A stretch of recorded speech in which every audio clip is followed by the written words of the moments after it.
It's the first in active population, so I would say by 17.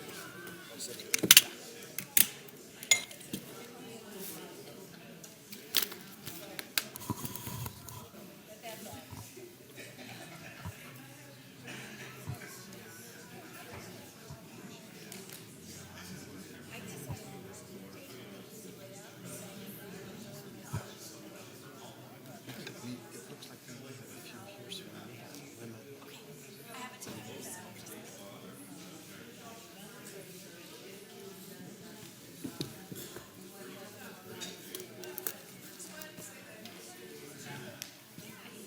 Mine, right? What's that? I just scoot over once with Kelly's now? Yeah. Just come right in.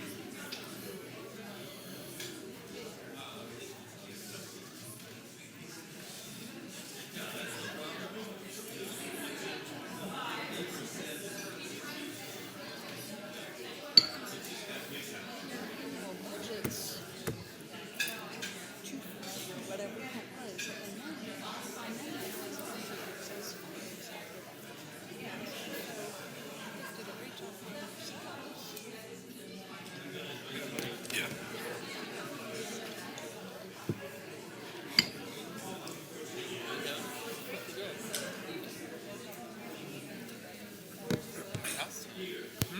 Packed house?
It's great to have such a crowd out this evening. We love that as a council, so.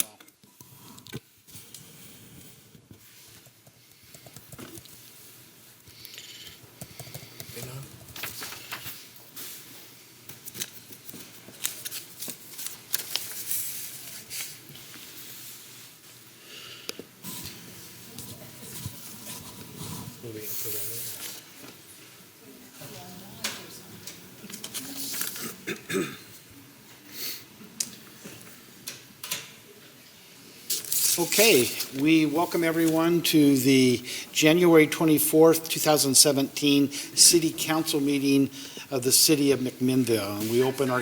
Please repeat that, we can't hear you. We really can't hear you very well. You're going to have to use the mic. He has a microphone. Closer to your mouth. I'm just trying to help. Okay, is that better?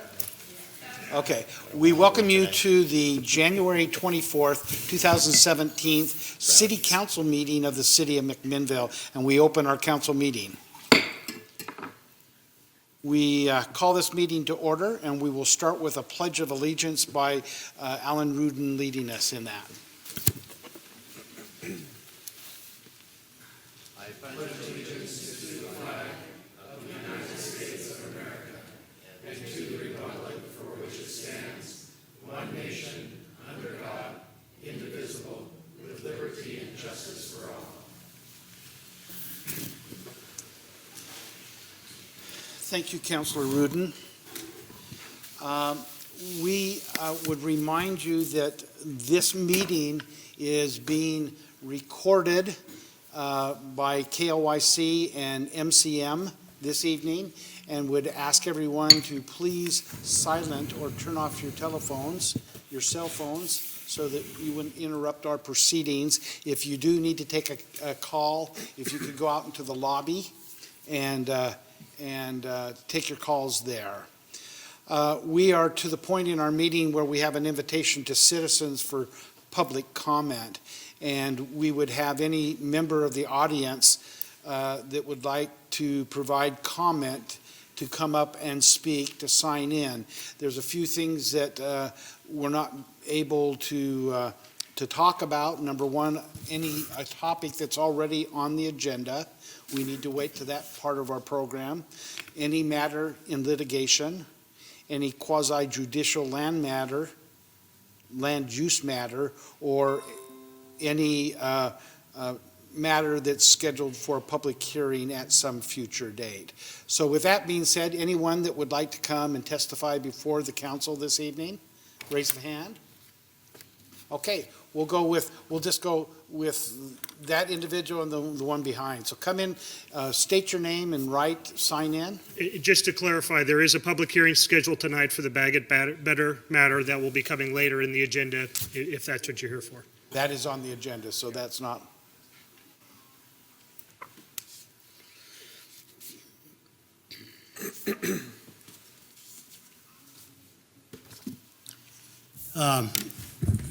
I am Jack Reed, and I live over here on Southeast Queenborough Court. And I was here, last year about 3 times in the council meeting here, trying to get something done about the drug house at 1630.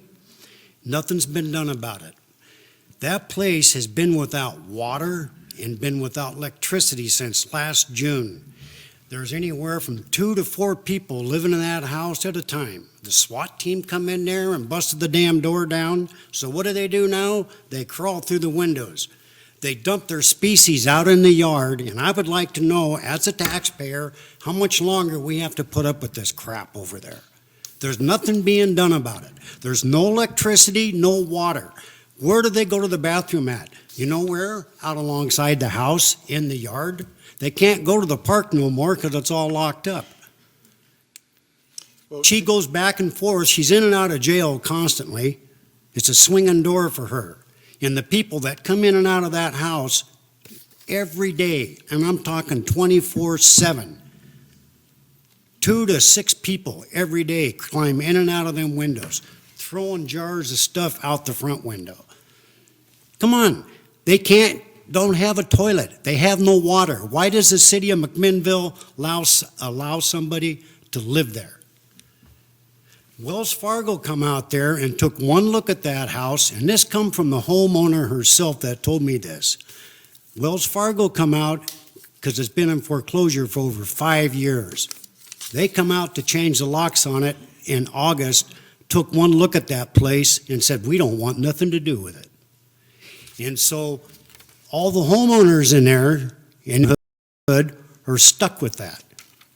And there's no reason why the city of McMinnville cannot condemn that damn place and board it up.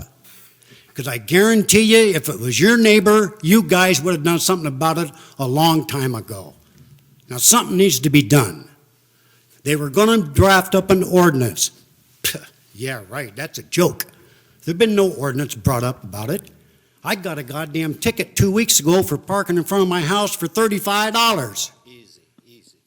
And I have to pay it because I'm a taxpayer. She ain't doing, she's nothing. Get rid of the problem, please. The city of McMinnville needs to do something about it. That's all I got to say. Okay. Thank you, Jack. We'll get back in contact with you. David, do you have any thoughts at this point? Okay. Oh, yeah, nobody's ever got any thought about it. Like I say, if it was your neighbor and you had to look at it out your front door every damn day, you guys would do something about it. Jack, may I just say that I know that Our police department works diligently on a lot of these code enforcement issues. We have about a 98% success rate with all code enforcement issues that come before us. And I absolutely am compassionate of the fact that you're in the 2% does not make you feel any better about it. The fact that we haven't been able to overcome this issue in your neighborhood and with your specific neighbor, but know that it is not falling on deaf ears, that 2% retains the focus of not only the police department, but the council for the house in your neighborhood and in the other homes in other neighborhoods where there are problem houses that for one reason or another we legally have trouble bringing them into compliance. But it is the goal of the city and the McMinnville Police Department to bring all homes into compliance and for you to not have these frustrations. What you don't understand is they didn't had no water or electricity in there since last June. I do understand. I'm not speaking, I can't speak specifically to your situation because each situation where there's a problem bringing a home into compliance, it has its own, there is a reason that house has not come into compliance, but it is not because of a lack of work on the part of the city or the police department at trying to do that. That sometimes there are a lot of reasons that come up that may not be obvious, that make it very difficult to bring a specific property into compliance. So your property is noted, and the city will continue to work towards helping you and your neighborhood overcome that issue. Believe me or not. Well, I've never seen anything done, Mr. and it's Reed, been going on for 8 to 10 months. Mr. Reed, my Yes. understanding is that you've had multiple conversations with McMinnville Police Department about this, and You bet I seem to have. recall when you've been here previously, you've praised the work of the city of McMinnville through its police department and the Parks Department in coming out there and addressing the issues in Thompson Park. Yes, I and in have. Queensboro. Now, I understand that not everything has been done that you would like to see done, that you would like to see the city government come in and take over somebody's private property Private and board property, it up. th- th- But we don't own it. It's You owned may by- not own it's it, but owned you by the woman can who's living condemn it if you wanted to. Okay. They've It's- said that. It's owned by the woman who lives there. And I understand that she's in and out of jail because the city is taking the situation seriously. It's And been I in would welcome- foreclosure for over 5 years, for God's But sakes. not by the city, by Wells Fargo. So what I'm going to offer again is we're happy to come out and talk to you, to the neighborhood group, and I thought we were making progress. This comes as a little bit of a surprise because I haven't heard from you for 3 or 4 months, and now you're here. So let's get together. So, Let's okay, get do I together need to and come talk back about it. every other week or twice a month? Let's get together and talk about it again. If there are new issues that are going on that you don't think the police department's aware of, we're happy to come out and talk to you about it again. Well, new issues, when you consider dumping your species out in the front yard, what the hell does that tell you? Like I say, you folks don't understand. They have no facilities in that house. They Understand. cannot go to the bathroom. They don't have no water. I understand. I've heard that. So, let's where do they get- go? Let's get together and talk about it. Let's get together and talk about it. Let's get Because we're together. not going to solve anything here yelling back and forth at each other. All right, when do we get together? How's tomorrow morning look? Pardon me? How's tomorrow morning look? Not tomorrow morning? How does tomorrow morning look for you? You want to come by my office at 9 o'clock? I'm right next door. You bet. Okay, I haven't seen you there yet, but I'm right next door in the White House. Come by and see me at 9 o'clock tomorrow morning. We'll talk about it. 9 o'clock. Does that work? You got it. Okay. Thank you very much. Thanks, David. Thank you, Jim. We had another hand? No, I was just gonna wait. Okay. Any other public comment for this evening? Go ahead.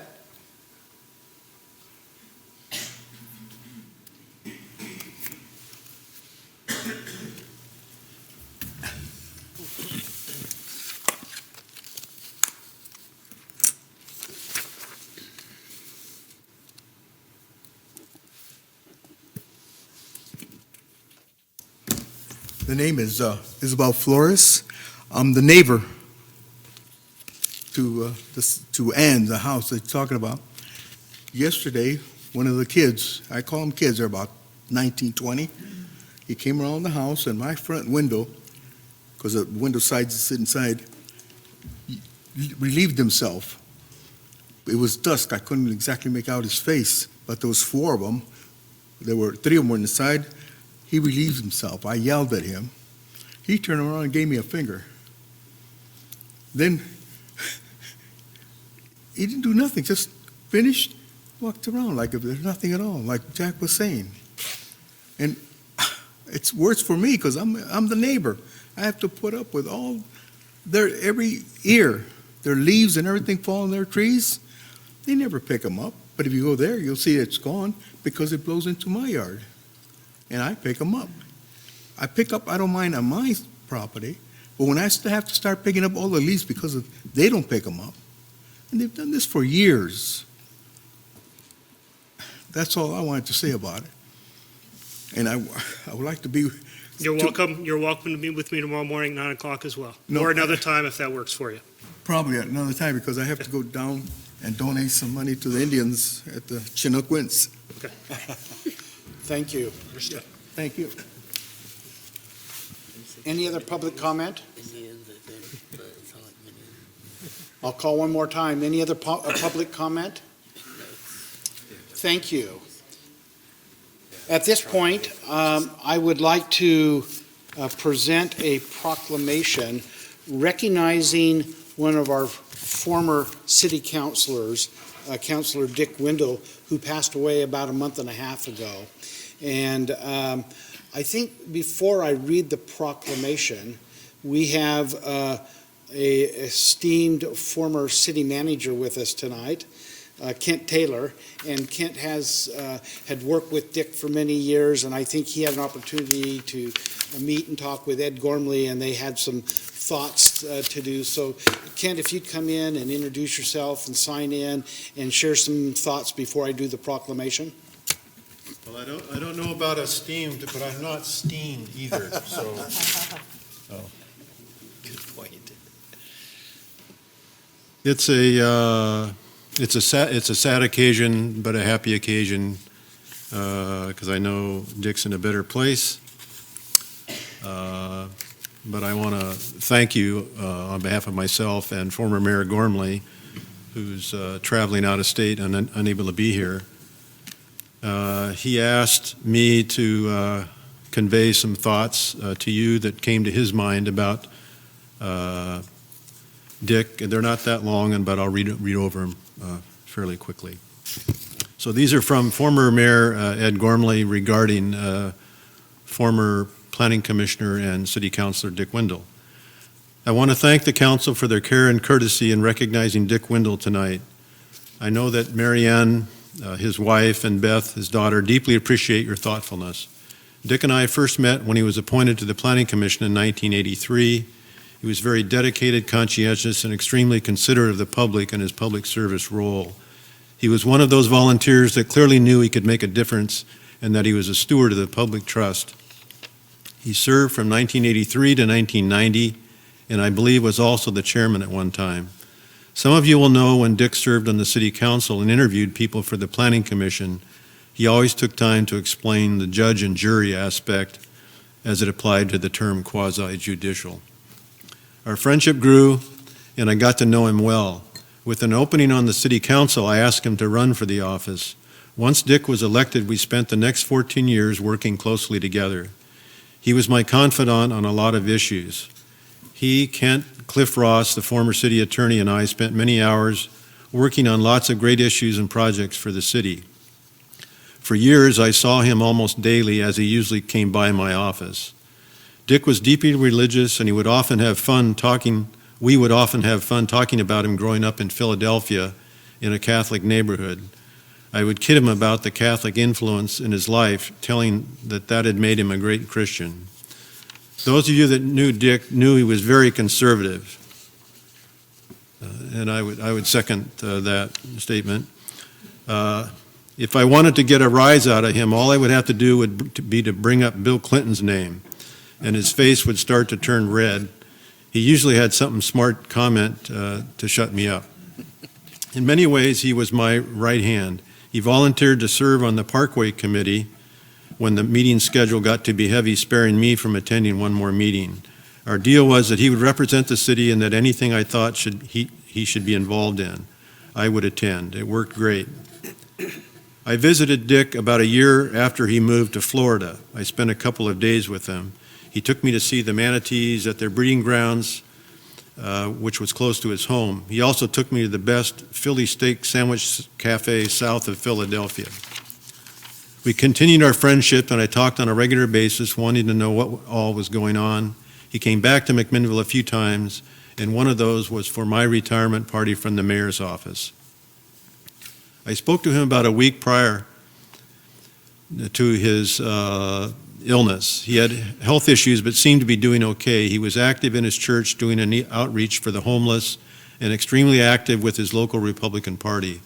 I was in a grocery store when I got his wife's call that he had suffered a stroke. It was the Monday before Thanksgiving. I was in shock as I had planned on trying to see him in January while I had a meeting in Orlando. I was taken aback when she called me the afternoon of December 9th to tell me that Dick had passed away. I was driving to Portland with Candy and just couldn't believe it. He wasn't much older than me. I'm saddened to lose this friend. He always kept me in stitches over his read on the Democrats, especially the last year with President Obama, who he thought was even worse than Clinton, and Florida politics. I will miss those long calls, often when I was driving. I know he's in a better place now. He lived his life as a God-fearing person. I know I'm a better person for having known and worked with him, and that he is one of the many people who have helped make McMinnville be a wonderful place to live. And that's from Ed Gormley, former mayor.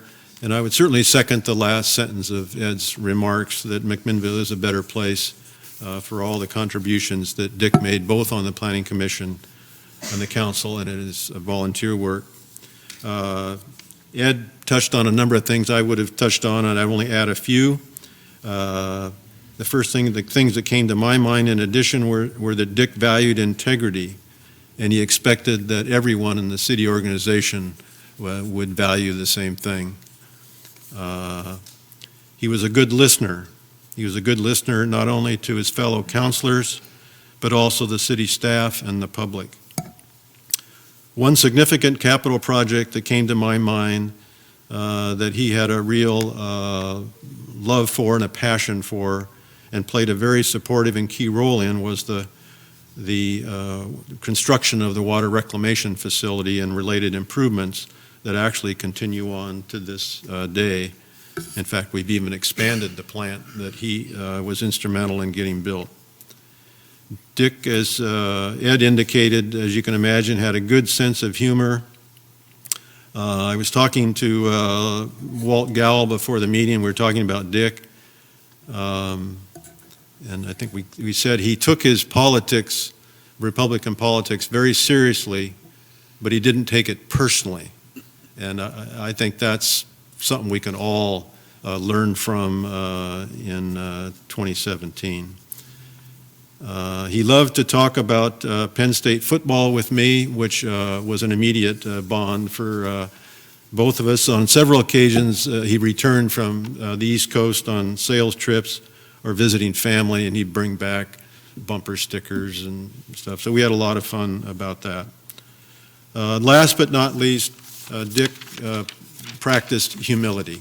And I think a number of people in this room have heard me beat that mantra, that I think that's really humility is really the birthplace for a lot of other attributes that make for good people generally, but certainly elected officials and city staff that work with the public. So I think that's for me, that would be an overriding memory of Dick Wendell, is just his, he had passion. He'd tell you when he felt strongly about something, but he was also a very humble guy. He didn't have a big head at all. And if you wanted to know in detail and wanted to have a 45-minute conversation of how you got from Dulles International Airport to Baltimore, Dick was the guy. Thank you for the opportunity, and I'm glad you're doing this, and thank you. Any other comments from anyone that would like to share on Dick Wendell before I read the proclamation?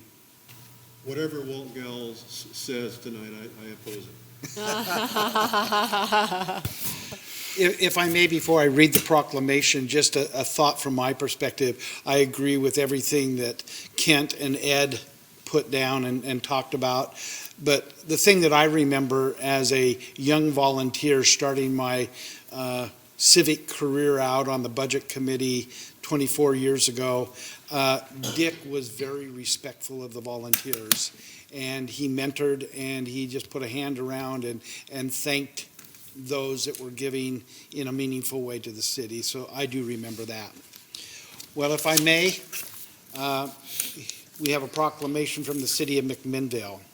Whereas Dick Wendell was born on April 6, 1941, in Philadelphia, Pennsylvania, to the late George Stewart and Edna May Wendell, and whereas Dick married Mary Ann Nunmaker on June 15, 1963, and shared 53 wonderful years of marriage together. Whereas Dick went on to become a sales manager for the largest dental equipment manufacturer in the world. And whereas Dick proudly served his country as a member of the Naval Reserve, Air Reserves. And whereas Dick had a passion for serving his community. And whereas Dick began his service to the city of McMinnville in 1983, serving as a planning commissioner until 1990, and whereas Dick served as a city councilor from 1990 through June 2004, and held the position of council president for a number of terms, and whereas Dick further served the community by volunteering in many ways, including through his very active participation as a member of the Lions Club, and whereas Dick was an active member of the local Chamber of Commerce, and never more active than during Turkey Rama, where he was integral to the entire festival, but most particularly where he was in charge of the turkey barbecue, acquiring the turkeys, preparing the pits, cooking the turkeys, selling them, serving them, cleaning up, and filling in the barbecue pits at the end of the day. And whereas Dick was also faithfully in his church and was a member of the board of the Church of the Nazarene, and whereas Dick served on the Yamhill County Parkway Committee for years, helping to guide that process.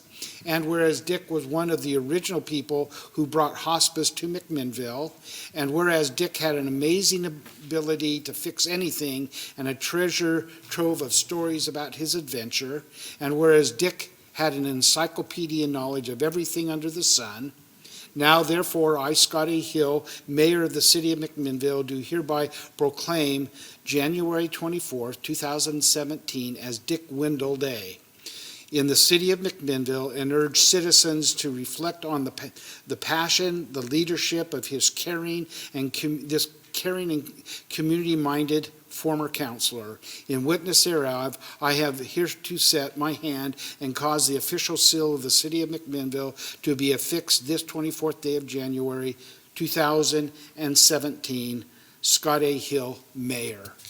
And so that's our tribute to Dick, and although he's not here, if we could just recognize Dick and for all that he had done.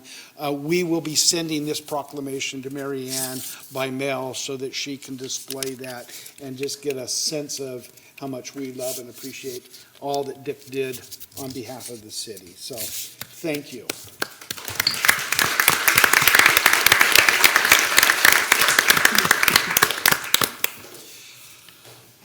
We now are ready to start a public hearing, and I forgot to indicate, but on that back table, we have a sign-in sheet for those that would like to participate in the public hearing. Depending how many we have, we may limit your comments so that we can hear everyone in a timely manner. So on the back table, there's a sign-up sheet for anyone that would like to participate in the open hearing that we are about to, the public hearing that we are about to have. We're going to start this public session, and I will open this public session. And this is on Bag It Better, the draft ordinance for single-use plastic carryout bags. And so what we would like to do in opening this public hearing, ask for the zero waste people representing this organization to come up and give us a quick report. And then we will hear from those that would like to testify. So zero waste, whoever would be here, Ramsey, if you're representing with a few of your individuals. And just give us a quick report as to where we're at, and then Okay. we'll start our public hearing.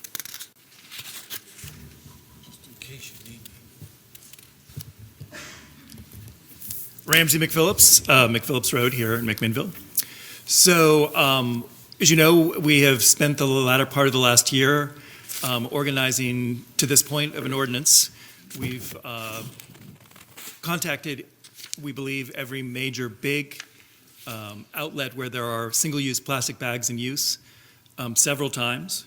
We have gone to other communities where, the other 5 communities where the single-use ban is in place, and asked those retailers and citizens and bureaucracies what has transpired.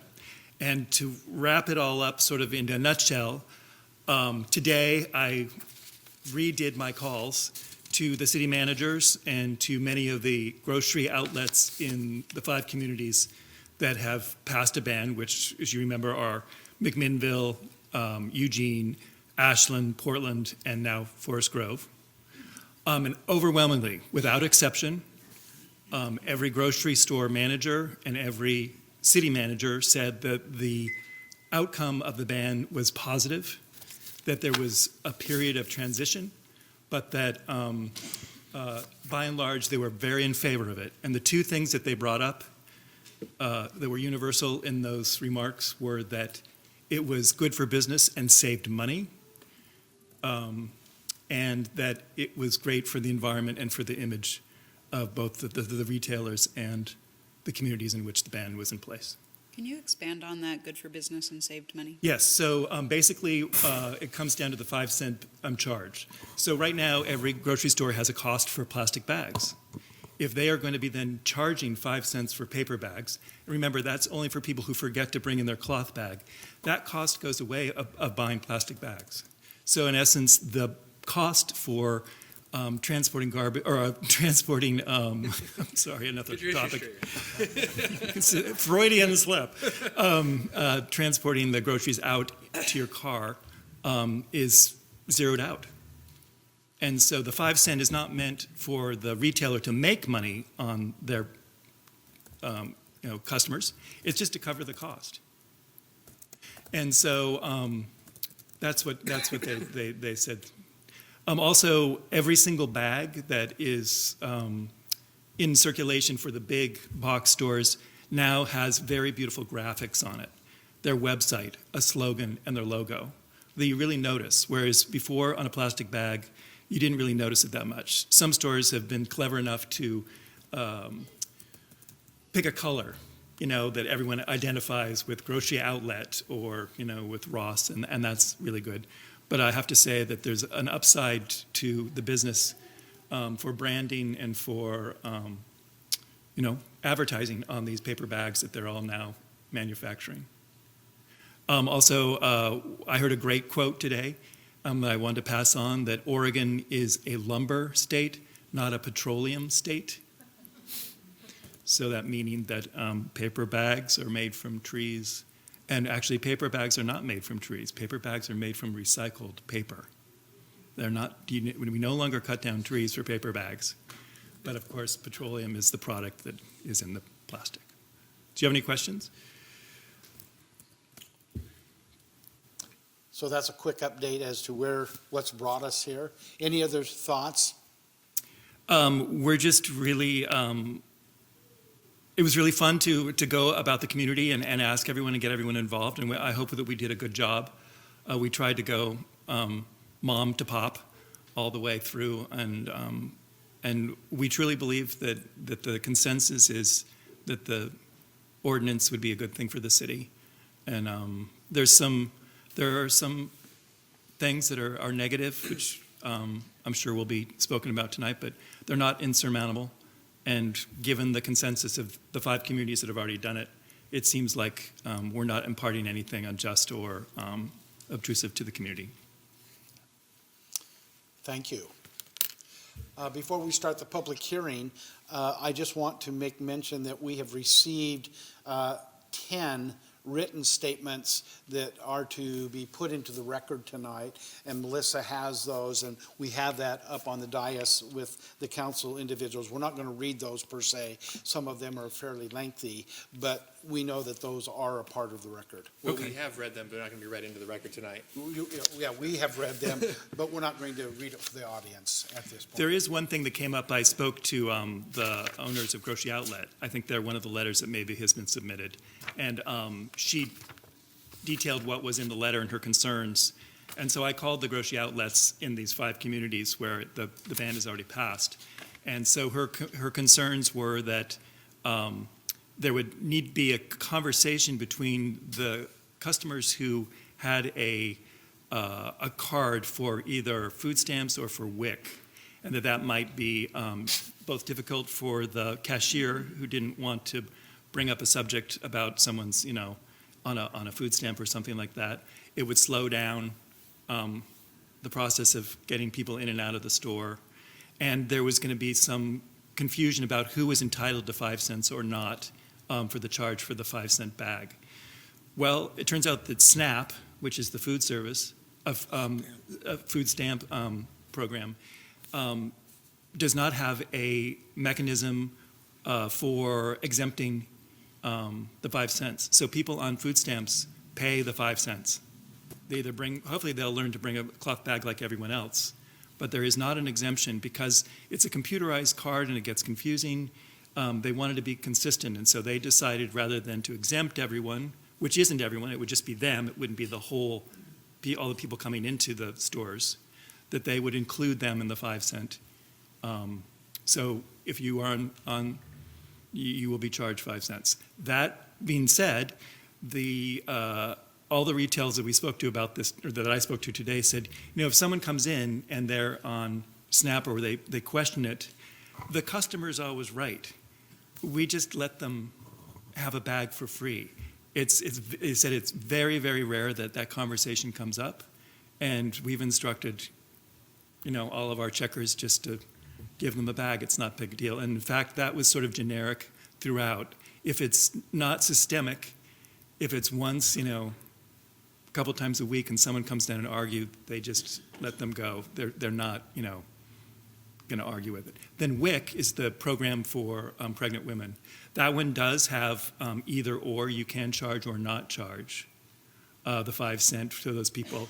They have a card also. It can't be done with a computer. So it's not automatic or not automatic. It would have to be a conversation with the checker and the person who is on WIC. And Grocery Outlet is not on WIC. None of the stores are. It's not everywhere. So it's a patchwork of, but that is a concern that you'll have to deal with in this ordinance to decide whether you make it universal, that everyone is charged 5 cents for a paper bag. And remember, that's not everyone who comes into the store. That's just people who come in who don't have a cloth bag, right? Or whether you want to exempt them. Any questions from Counselor to Zero? That was, I think Cheryl at Grocery Outlet specified that she wanted, just to make it easy for the checker and consistent, she was hoping that even people who were on some sort of help with their groceries would still be charged the 5 cents, whether it was WIC or SNAP. She felt that, personally, I'm speaking for her, that she asked me to say this, that it's a behavioral change for everyone, and that 5 cents should be charged for everyone. So, under our ordinance, and David, correct me if I'm wrong, we use the term shall provide reusable bags or recyclable paper bags at no cost. So it's not an option in those cases for WIC and for the And for SNAP. SNAP as well. So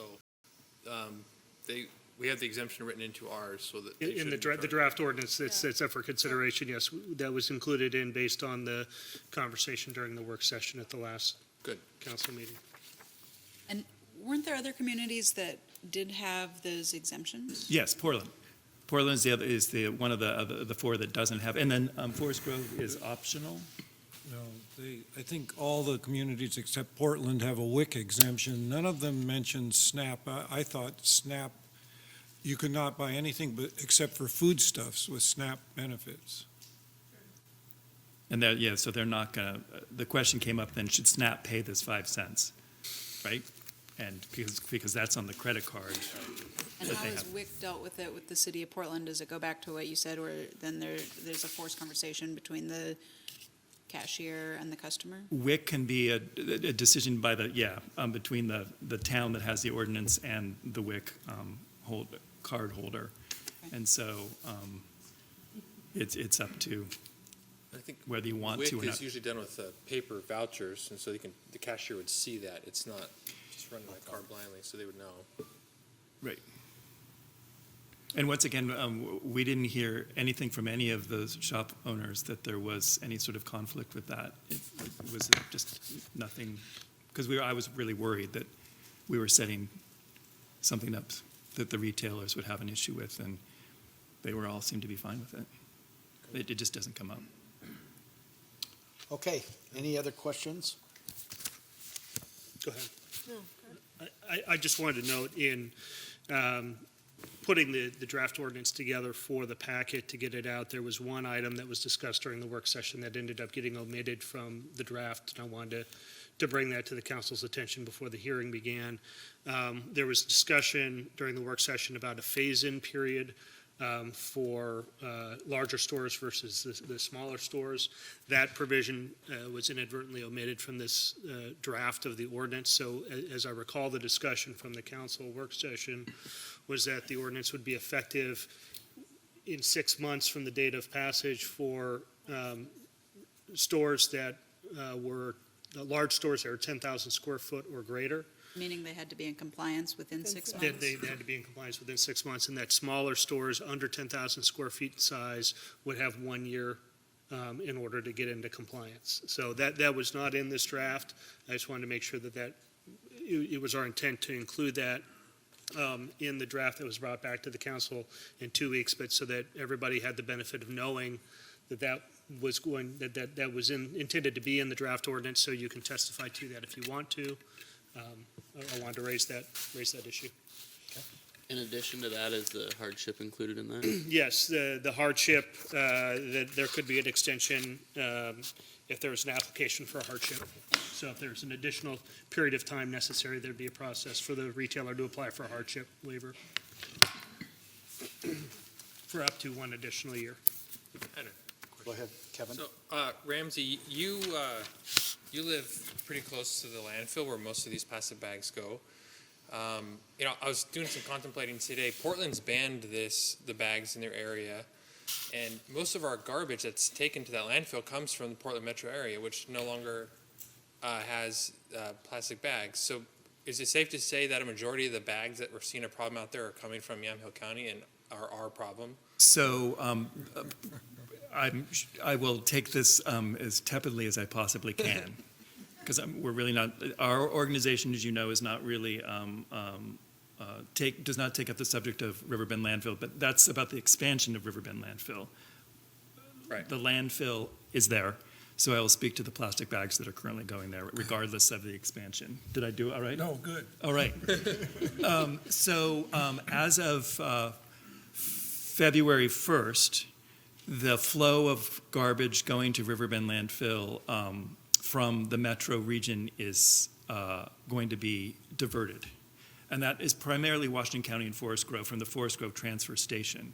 So no, we sort of mush Metro and Portland together because it's Metro's sited in Portland, but it actually is the 3-county region. And so most of the garbage coming from Portland Metro comes from Washington County. I see. And that is now being diverted away. But more important than that, that Washington County garbage includes a lot of Forest Grove. And Forest Grove is now one of the 5 cities who has gotten rid of the bags. And so, right now, as of February 1st, most of the garbage going into the landfill will be our own. One addition to that.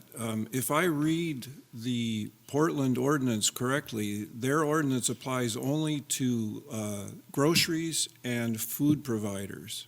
So there are a lot of stores in Portland that potentially could use the plastic T-shirt bags and would get into their trash. Okay. Thanks. Any other comments? I got one more. Yeah. You brought up plastic T-shirt bags. Have you guys talked to JCPenney's locally? That'd be our biggest retailer that would use that type of bag. Yes, one of our members surveyed, we were asked at the last meeting to survey some of the department stores, and we made a pretty complete survey of the stores in town. And so specifically, you wanted to know, what kind of bags do they use? Yeah, what would be their How would it affect alternative? them? Because they have huge plastic bags. Yes, most of the department stores use a non-T-shirt type bag. They're a larger bag, they're a heavier bag, and they have the cutout type handles. Personally, in the stores I surveyed, I did not see any that I would have called thicker than the so-called 2.25 mil version, which we think is too thin to qualify as truly reusable. But there are quite a few stores in town using that quality of bags. Do Thicker they than- give you thicker any than T-shirt. feedback as far as Oh, yeah. Ramsey was talking about surveying all the stores? Like, what was their feedback? So we Positive, all, negative? who amongst us took Pennies? Was there someone who talked to Pennies? Pam did. Pam, yeah?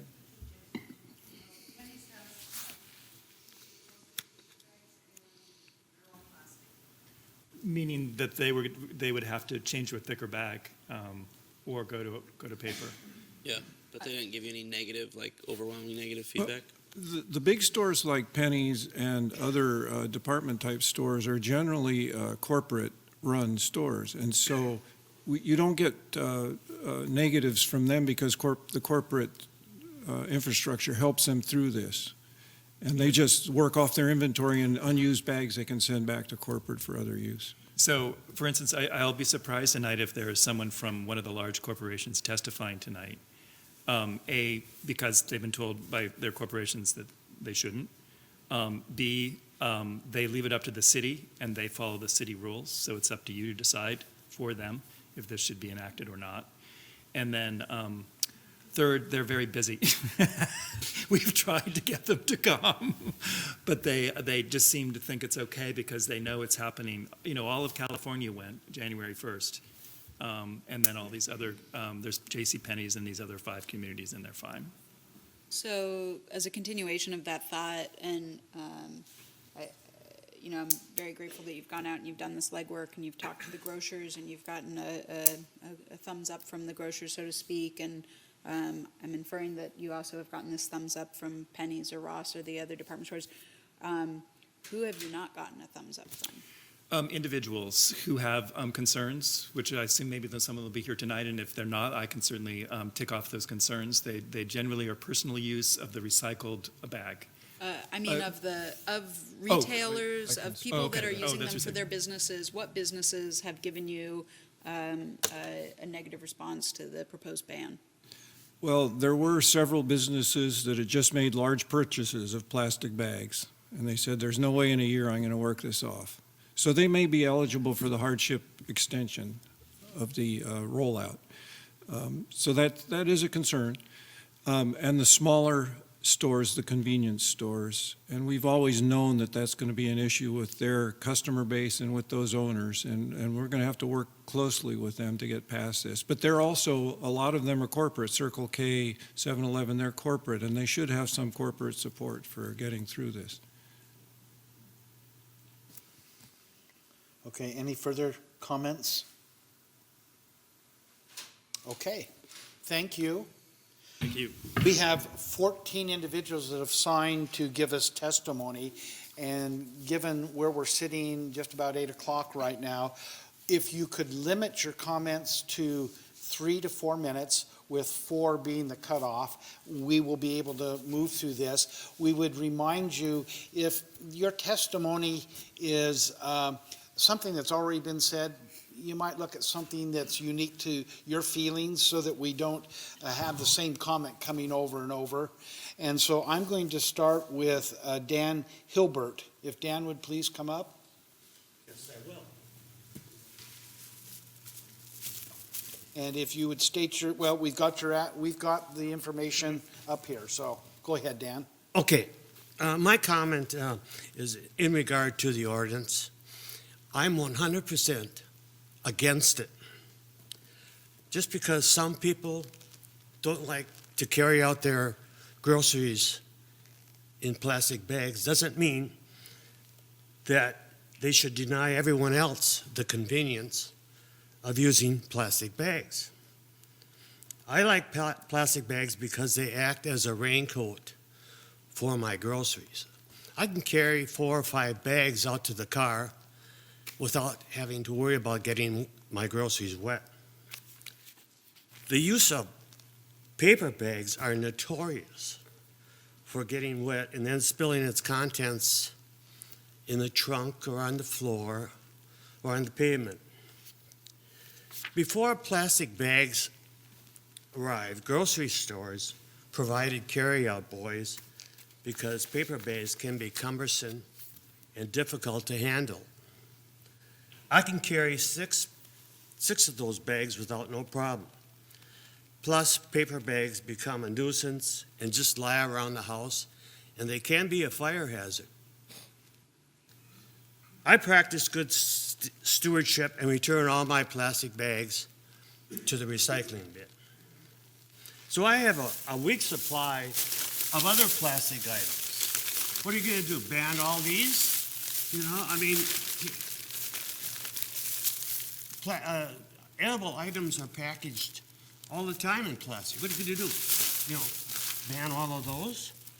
I'm just one customer. Think of 4 or 5 in a family. How much trash are they taking out of that store? I mean, one or two plastic bags, is that going to really make a world of difference? Is that going to save our planet?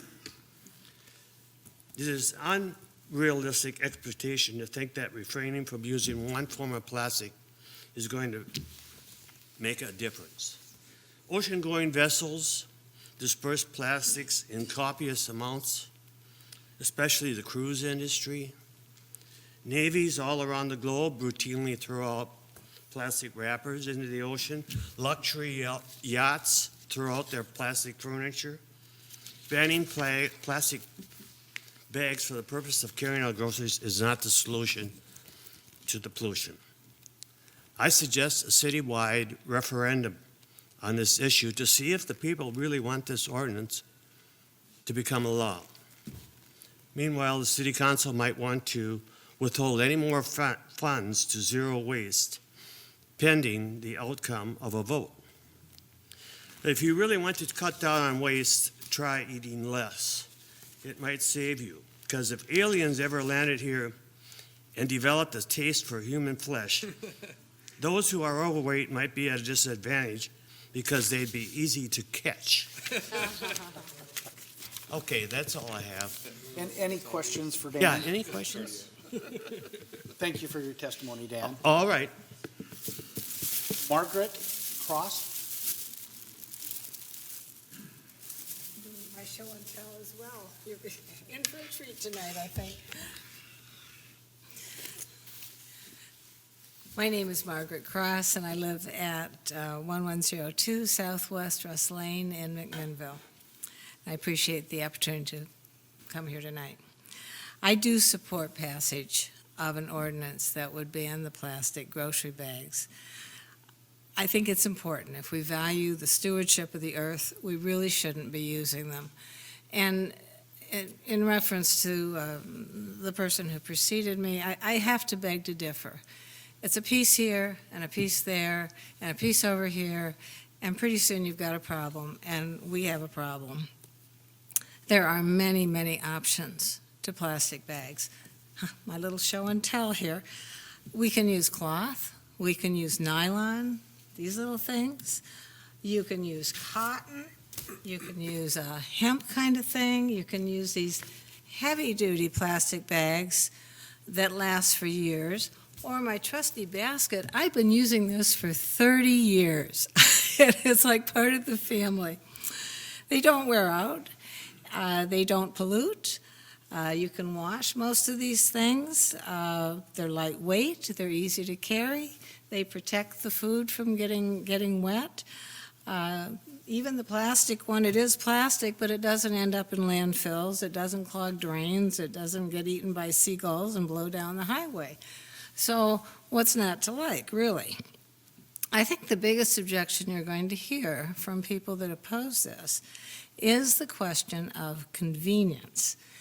And I can't argue with the fact that it's very convenient to have these, quote, free, and that's a quote, end quote, for, recording here, these free plastic bags that you can later use to pick up dog poop or line a wastebasket or use for surplus zucchini or as a rain hat or something. But I think it comes down to whether personal convenience has the same weight and presents a strong argument when weighed against the long-term, both the short-term and long-term good of the community and generations to come. When seatbelts were first proposed, they were opposed fiercely because they were an inconvenience. The uproar about an inconvenience went on for a long time. Nobody even thinks about it now. It's just the norm. It's what we do. And I think that's really where we're at now. We can change our ways. We can do things differently. We know that birds and animals ingest this plastic and choke to death. We know that plastic garbage or grocery bags are trapped by the ton in landfills.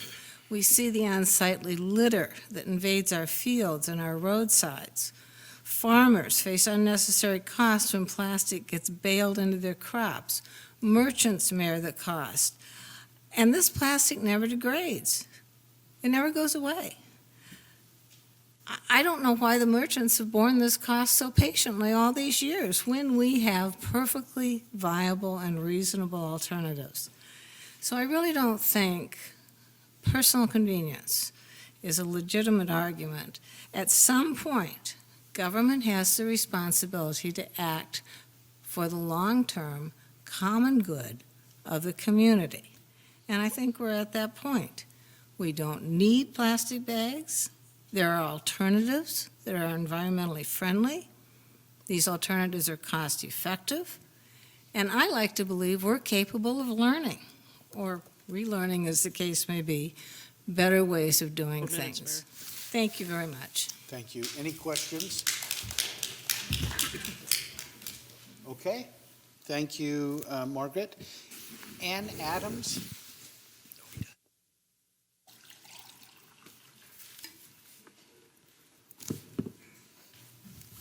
Good evening. I'm here, when I first read in the newspaper, that was the first time I had seen that this was Could you pull coming the up. mic a little closer to you? Mhm. Ann? Thank That you. this was being considered. And I'm here to say I oppose the voting positive on the ordinance of imposing the environmental beliefs on us, the general public, that takes away our rights to make the decision whether we use a cloth bag or a heavier plastic bag, that the heavier plastic bag may also end up in, if it gets a hole or is ruined with meat or whatever, can also end up in the landfills. So you take away one, you'll get another, and you take away our rights. I ask that you oppose the ordinance, not pass it, and let us have our right. Thank you. Thank you, Ann. Any questions?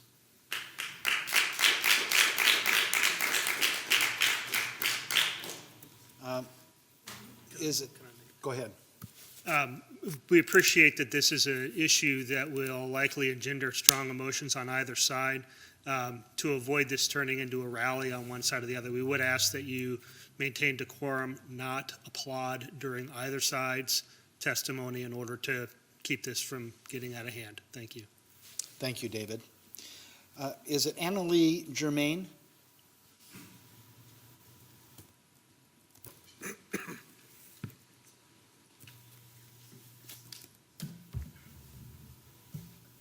Welcome. Hi, my name is Annalie Germain. I live in McMinnville. And I would like to speak in favor of the, what we're calling the better bagging movement.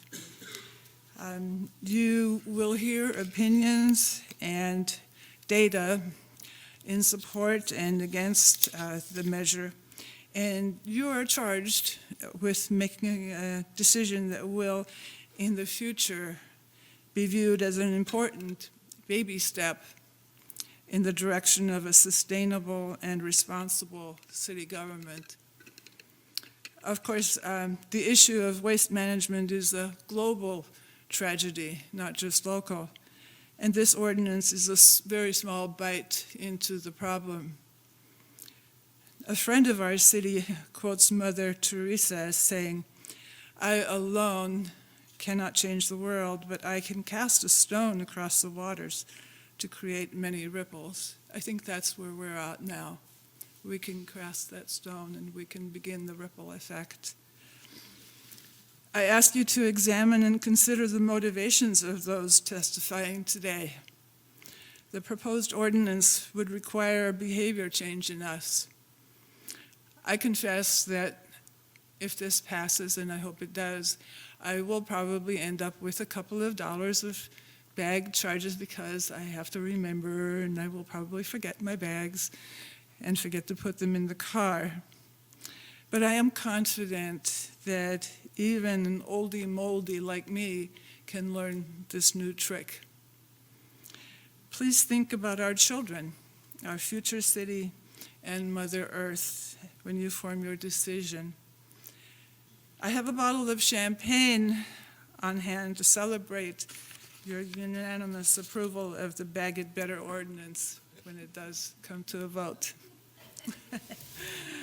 May I approach and provide a picture page for my next few comments?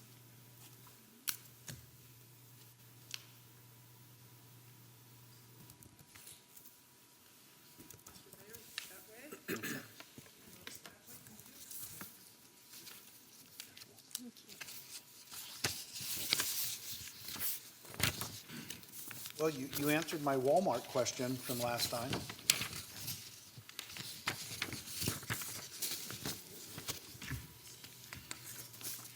So in order to educate myself on this topic, I went to Corvallis and I visited some stores. I first stopped with Walmart, and that's the green page. I spoke to the manager and asked about the store's adaptation to the city's single-use bag ban.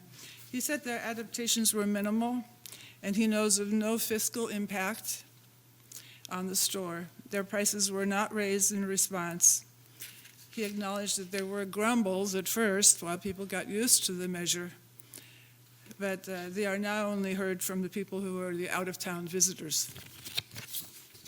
You'll see that they have a very easy system of making a basket that goes right on the carousel that's already ubiquitous in every Walmart store. Next, I visited an office supply store. The manager said she knows of no fiscal impact, and there was no change in their prices as a result. On the second page is pictures of my visit to grocery outlet. And they have adapted to the bag requirements by providing Minutes, Mayor. several options. 4 minutes. Okay. If you could They make conclude as quickly boxes as possible. and bags available, and you can see by the picture that they have two qualities of bags. Thanks. Annalee, any questions? Thank you for your testimony. Oh, I have a bag sample of what they have.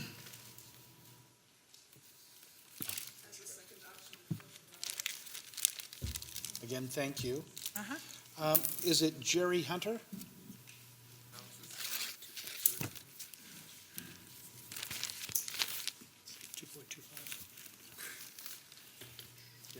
Corvallis has the 2.25 mil. I thought you were just that good. I'm like, man, he's got sensitive fingers. He's like, Jerry, good to see you. Good evening, good to see you. I'd like to thank the council for hearing public testimony on this, and I come as several entities, a food vendor of both hot and cold prepared foods, a vendor at numerous retail fairs in the area, and as a consumer. And I'll just keep my remarks to I'm fully in favor of the ordinance, and I hope to see it pass. Any questions for Jerry? Are you worried about any takeout business being affected by this? There's exemptions for hot takeout. I'm not concerned like that and would honestly seek to eliminate all the plastic anyway. And in our establishments, we're well along that path, and I don't really think they need to be the only way to get things from place to place. Thank you. Thanks, Jerry. Linda?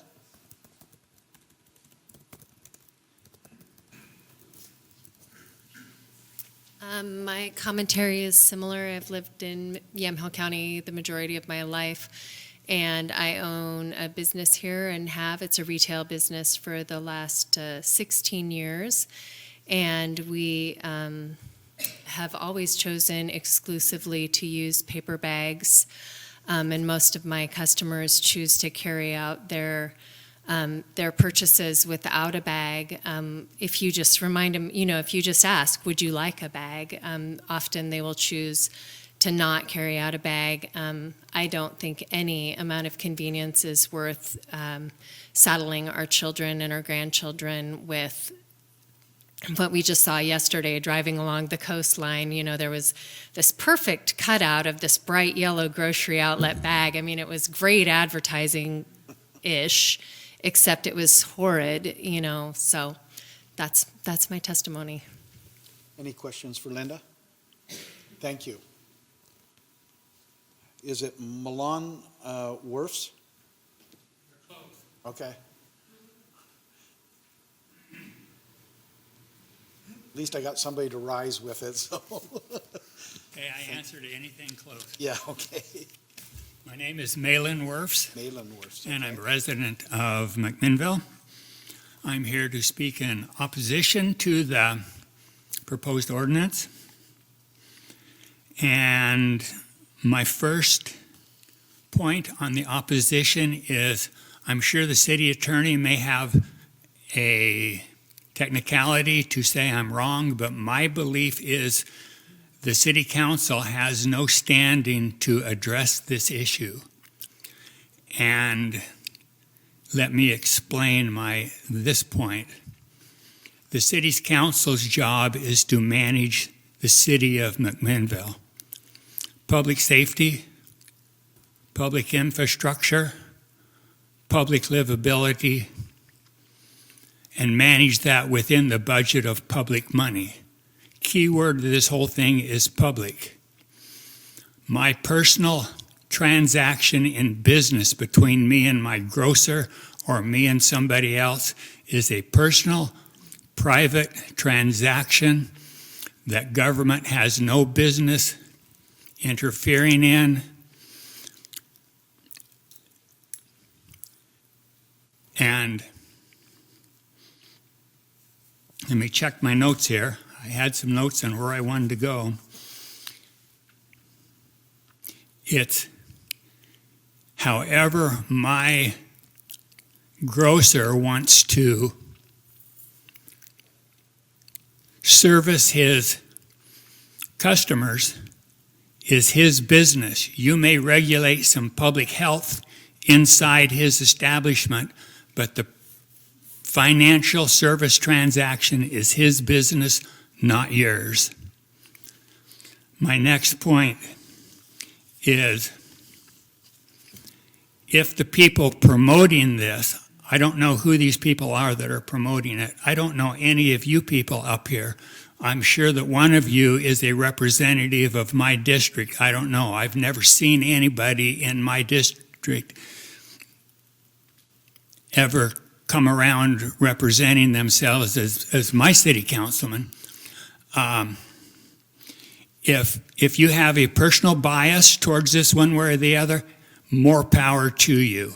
These people promoting this thing, more power to them. If they don't like plastic bags, by all means, don't use them. By all means, Don't patronize the businesses that do use them. That's your choice. Anecdotal example, on my street, there are 3 elderly widow ladies. Well, let me correct that, 2. One moved away last week into an adult foster home. They come home, they were all driving, scares the crud out of me, but they drive. They come home from the grocery store. If I can catch them, I go over and help them in with their groceries.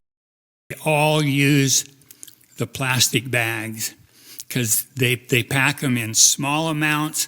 They hang them on their walkers. That's all they can hold on to, and they make multiple trips to their cars. I can do it in 1 or 2 trips. It takes them 10, but they couldn't do it at all without these plastic bags. I know it's just an anecdotal example, but I'm sure that goes on all over the city.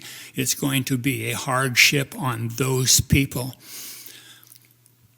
You have so many exemptions in this rule, in this proposed ordinance, that all you're doing is spitting in the ocean.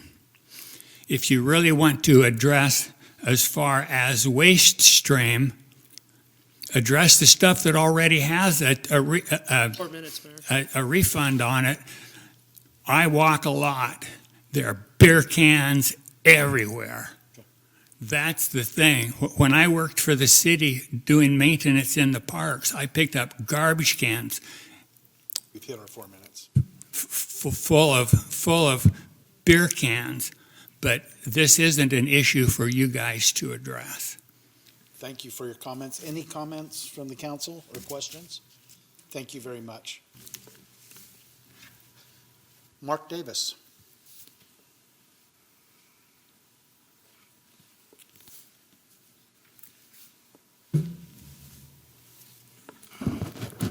Mark Davis, 652 Southeast Washington Street. Thank you, Mayor Hill and members of the council. I support the proposed Bag It Better program.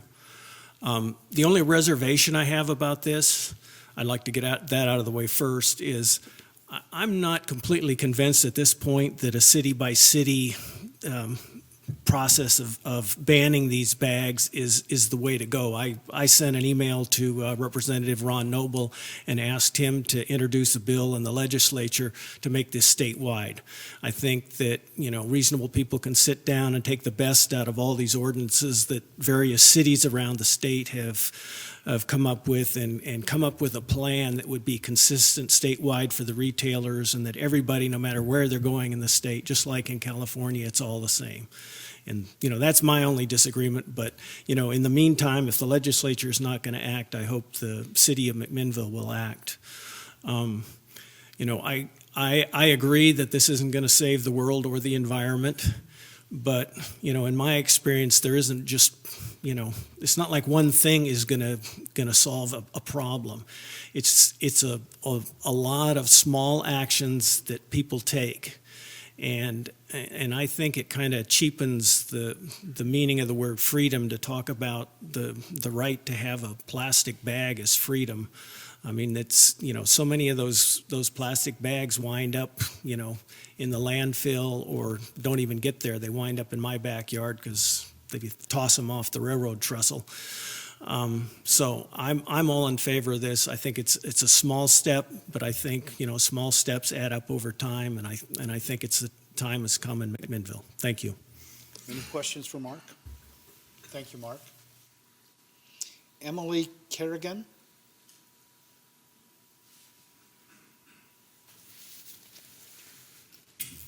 Good evening. I live at 2461 Southwest Howard Drive. I've been listening to testimony. I am very much for the ordinance. I dream of the day when I go into a retail store such as Winco or Walmart and I see everyone using reusable bags. I bring my bags. Sometimes I forget them. I will gladly pay the 5 cents when I forget. But these bags are winding up in our streams, which go to the ocean, which go into all the wildlife in the ocean, and goes into our systems as well. And it's not a good thing. I've been listening to some of the opposition, and, you know, I've lived in the Northwest now for, 17 years, and as I use reusable bags, my groceries, well, they get wet a little bit, but it's not a big deal. The other thing I have to say is one of the people who was against the ordinance was talking about livability. And to me, having a clean environment, a beautiful place to live, where you can go down the road and not see garbage like one person mentioned, but a lot of that garbage are these bags that don't degrade. I would love to see that. I think our world would be much healthier.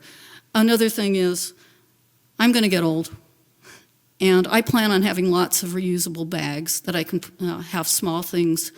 I can put small amounts in lots of reusable bags. So anyway, thank you. Those are my thoughts. Any questions? Thank you very much. Judy Spinner.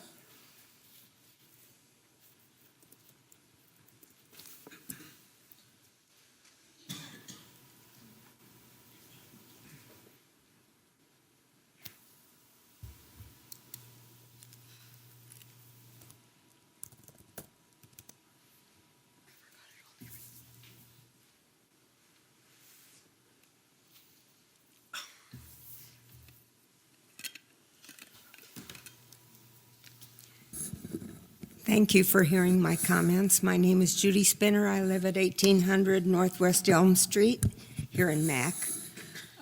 I've learned a great deal this evening. I'm new to all the technicalities, pro and con. I'm definitely pro the ordinance. When I first moved up to Oregon, not long afterward, I was made aware of a couple of cloth bags at the Carlton post office, and they had replicas of a couple of postage stamps, and I was so excited. I thought, what a great idea. So I bought them, and at that time, stamps were 37 cents, so you can see how long ago that was. I still have them. I still use them. I wash them. I take pleasure in advertising some of the institutions that I really support, one of which is Legacy Hospice, and I carry that bag and showing the logo to the outside. I take a lot of pride in this, and I think it's because my attitude was formed, born in the Depression, grew up during World War II, and at World War II we were all admonished to repair, recycle, reuse, don't waste. So I kind of grown up with that philosophy. So I think this banning these plastic bags that cause so much harm, and I won't go into it, it's been articulated beautifully earlier. I'm very much in favor of it, and I think it's one small thing we can do to make our city more livable and our world a better place. Thank you. Any questions for Judy? Thank you. Sage and Arden Bassett.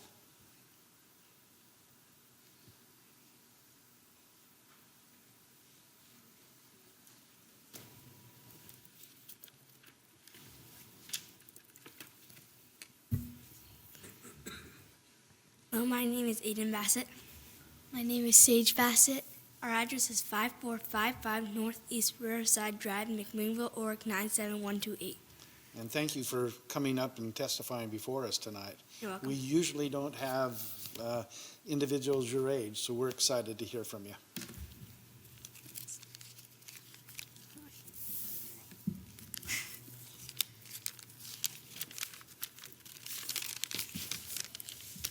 Okay, 2 weeks ago, my brother and I went for a 5-minute walk. Based on our findings that day, plastic bags are not the major litter problem. Steve Iverson said that grocery bags are a major litter problem. Seems to us that beer cans and beer bottles is what's littering the roadsides. We found 8 beer bottles, 10 beer cans, 1 beer case, 1 can of chewing tobacco, 3 cigarettes, 1 soda can, 3 plastic bottles, 1 injection needle, and countless numbers of shattered beer bottles. Out of all of this junk, we found only one grocery store bag. I think that a shattered beer bottle is a bigger threat to wildlife than a child than a grocery store bag. I encourage you to take a walk on the streets of McMinnville and see for yourself what really is on the sides of the roads before banning grocery store bags. And we used a grocery store bag to collect the trash. They aren't single-use bags. We also use them like for science and stuff. We can tie a little action figure to it, and make them parachutes and see like what weights work and stuff like that. So they're multi-use. And that's all. Any questions? Thanks, you guys. We really appreciate you coming and testifying Thank you. and being a part of the process. Tanya Parker?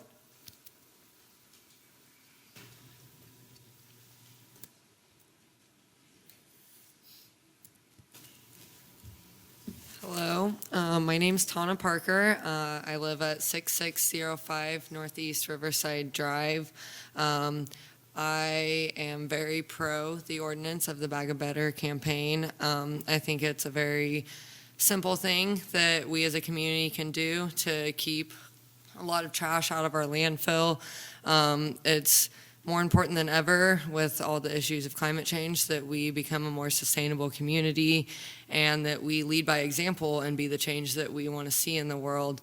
And so bagging it better is a very positive way that we can teach those values to our fellow community members. And it is a little bit of a change of habit, but it's very rewarding once you start doing it and once you don't have those bags.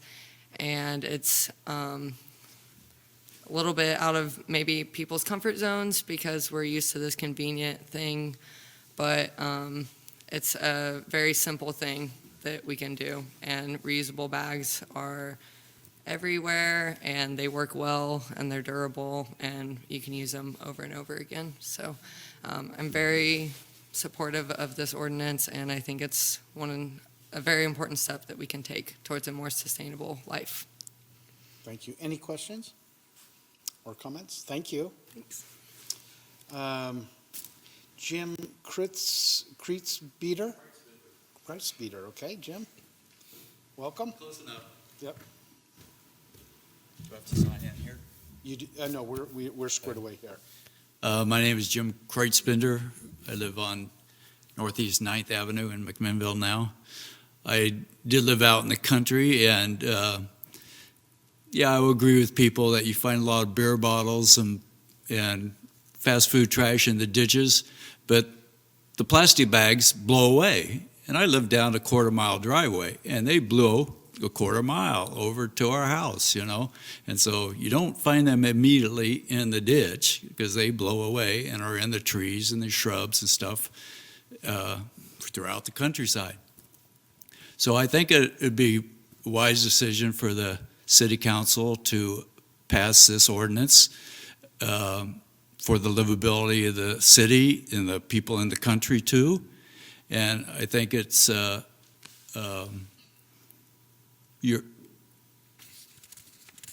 it's kind of your not responsibility, but part of your job to keep moving the city forward, you know. And I think zero waste on this plastic bags issue would be a good way to make another image of McMinnville as moving forward, instead of, like we've been saying about the landfill, being in the Stone Age. Thank you. Thank you, Jim. Any questions or comments? And lastly, Ron.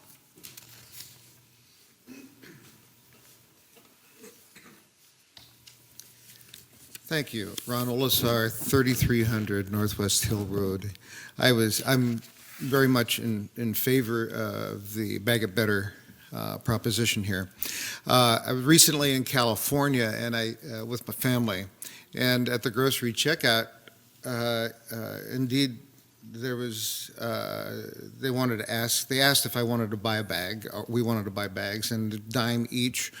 and no plastic offered. And so it was. I looked around, and sure enough, everybody around in the store, I could see they had their cloth bags. So the observation that I had was that it drove some good behaviors. Now, they were charging a dime. I don't know that it has to be a dime. I think 5 cents is on the table here. The other thing, I heard some earlier comments that it takes our rights away, that we can't choose plastic, and indeed that is true. Also, that government's role is more infrastructure and livability, and I guess I would have to say that the environment is infrastructure and livability. So I just end there. Many other commenters earlier said what I was going to say, so very eloquently, so I won't repeat them. And so thank you for hearing us out tonight. Thank you, Ron. Any questions or comments for Ron? Thank you. We are at the end of those that have signed up. Are there anyone else that would like to come up and address the council? Go ahead. If you would give your name and sign in at the table, we'll pick up from there.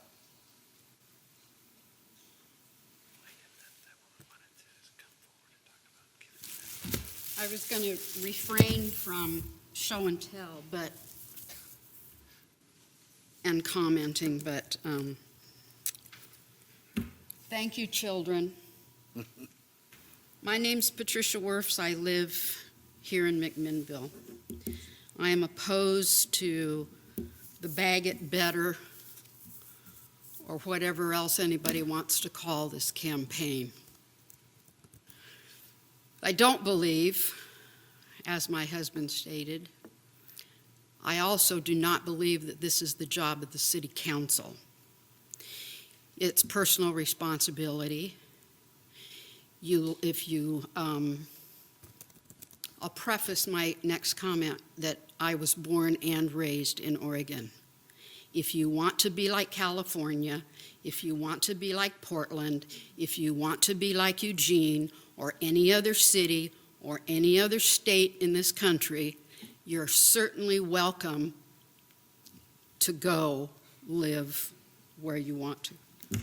Personally, I have been recycling, reusing, and I will use this particular bag as a demonstration, although this is cloth. I started 50 years ago using a bag like this in a foreign country made out of plastic that lasted me many, many, many years. If you insist upon knuckling under or giving in, or whatever term anybody wants to use, to pass an ordinance in McMinnville to bag the bags that are called single-use bags, please do not replace them. Suggest, as has been suggested by Zero Waste, a bag of 4 mil that is plastic, that is not biodegradable, that is not going to be easily cleanable, as are cloth bags of any size or shape. Promote through education, as one person indicated, the reduce what you bring in your house.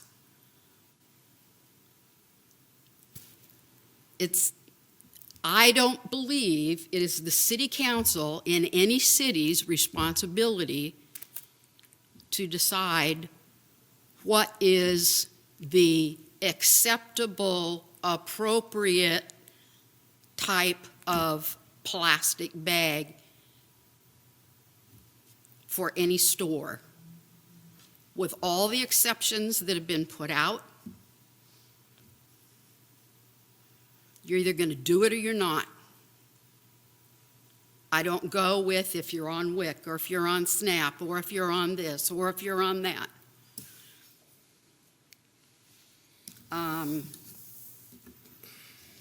I reuse bags. I like them cloth that you can wash them in the wash machine.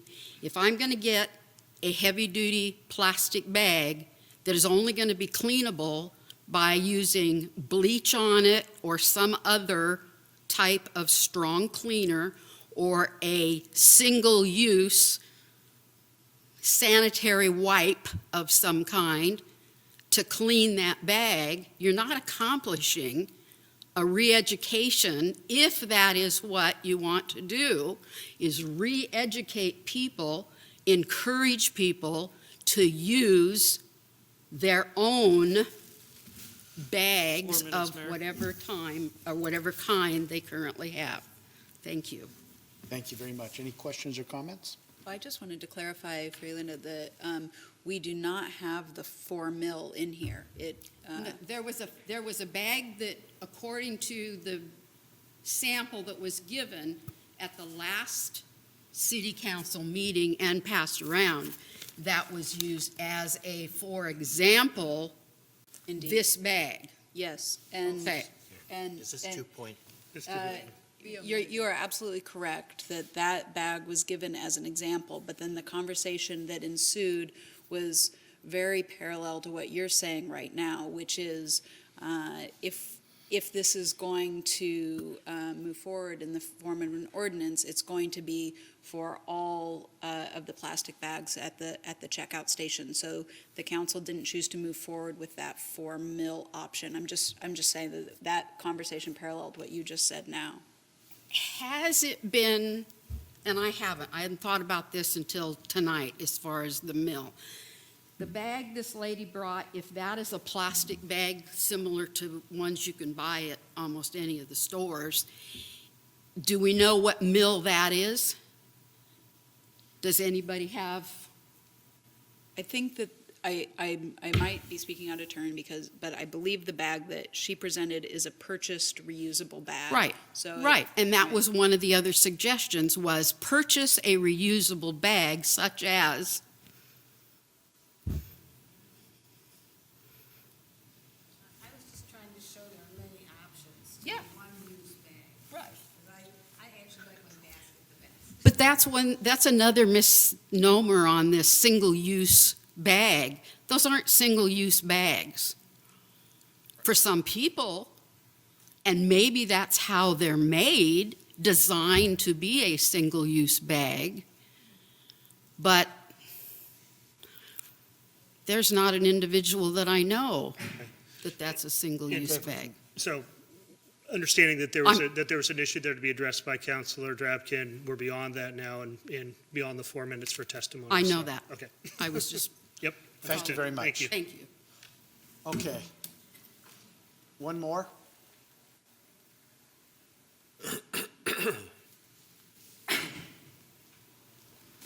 And if you'd sign in and state your name?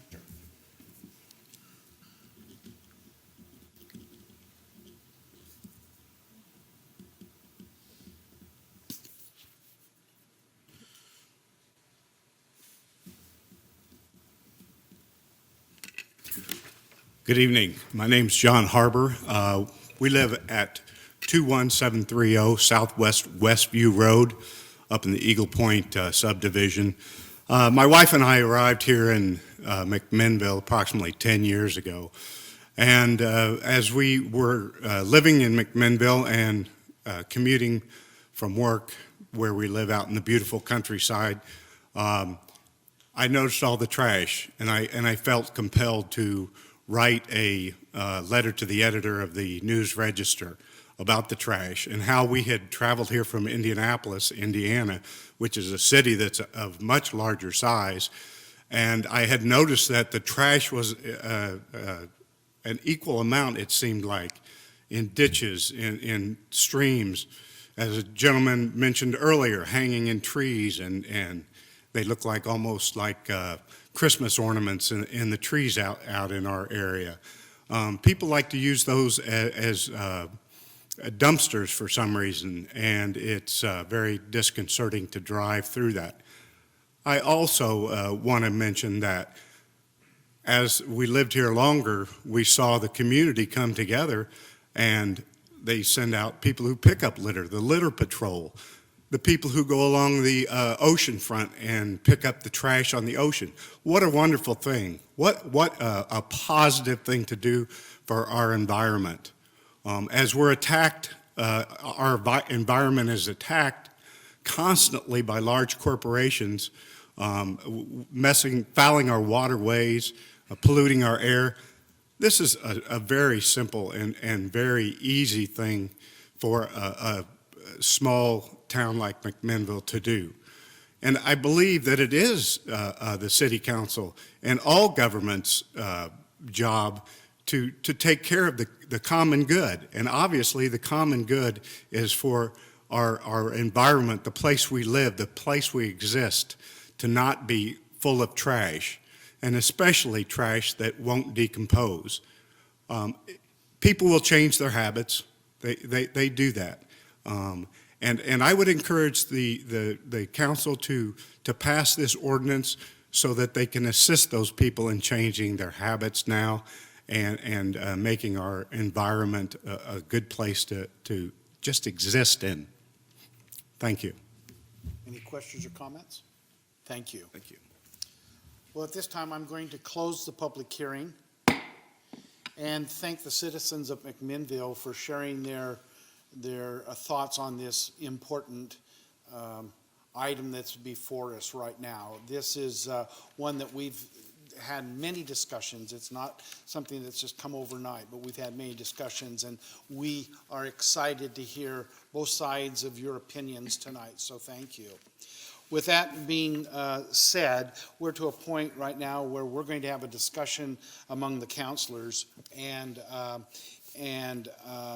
then give a direction to David to bring back an ordinance or not an ordinance for consideration on February 14th. So I'm going to open it up to the counselors, and if I may, Alan, I'm just going to start there and we'll work our way down and have an open discussion, but we'll just start and move down. Okay. Well, it's been a wonderful conversation with you all. I think it's great that so many have come together on this issue and presenting compelling arguments and testimony on both sides of the issue.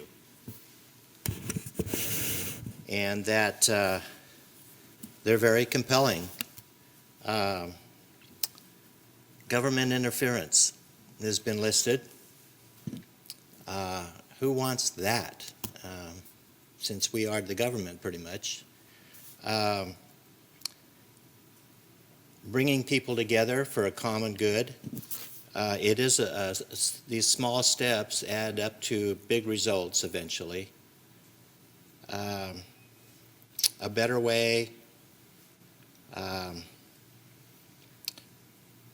Other organizations are stepping up, such as Recology and Zero Waste and others who are trying to bring about change, and we are talking about change for sure.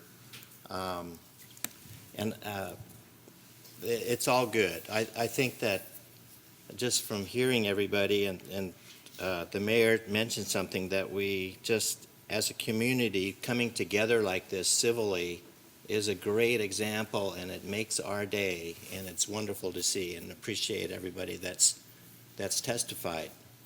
And it may not go your way or that way or nothing, but it's been great, and thank you very much. I do have feelings about it that the ban should be approved. I do have other feelings that yes, that it will be a little bit of a change of habits, and I think it's a good thing. I think it'll bring our community together and better step by step by step by step. And one of the testimonies was that it's not going to change the world overnight, and it's not. But it is another step where we can feel a little bit more interactive with each other and helping each other to move forward. And so right now, I would say that I am going along with this ordinance. Thank you. Thank you, Alan. Remy? I would echo that it's nice to have had a real conversation tonight and to hear things from people that have various and very strong feelings. It is reassuring to know that all public discourse has not been lost. So I encourage those conversations to continue. I do feel that the role of the City Council is to protect both the City of McMinnville and our resources. And while I heard the concerns about infringement on personal rights, we are not telling individuals what types of bags they can use or where they can shop or what they can purchase or do within their own homes. I think a passing of this ordinance, in actuality, what we are doing is refusing to tolerate the use of a known pollutant that will ultimately be discharged into our local environment.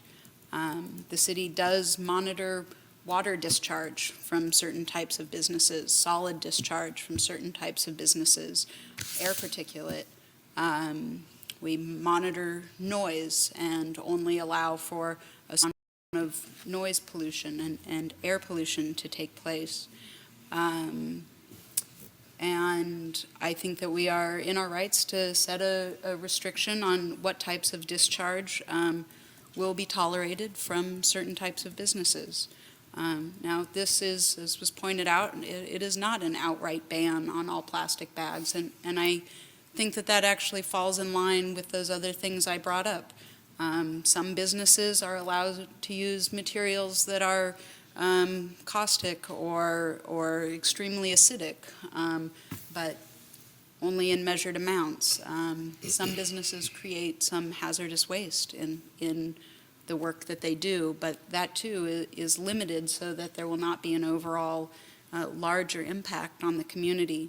And again, air pollution, noise pollution, these are things that the city tolerates to a certain limit and has a monitored and measured response to.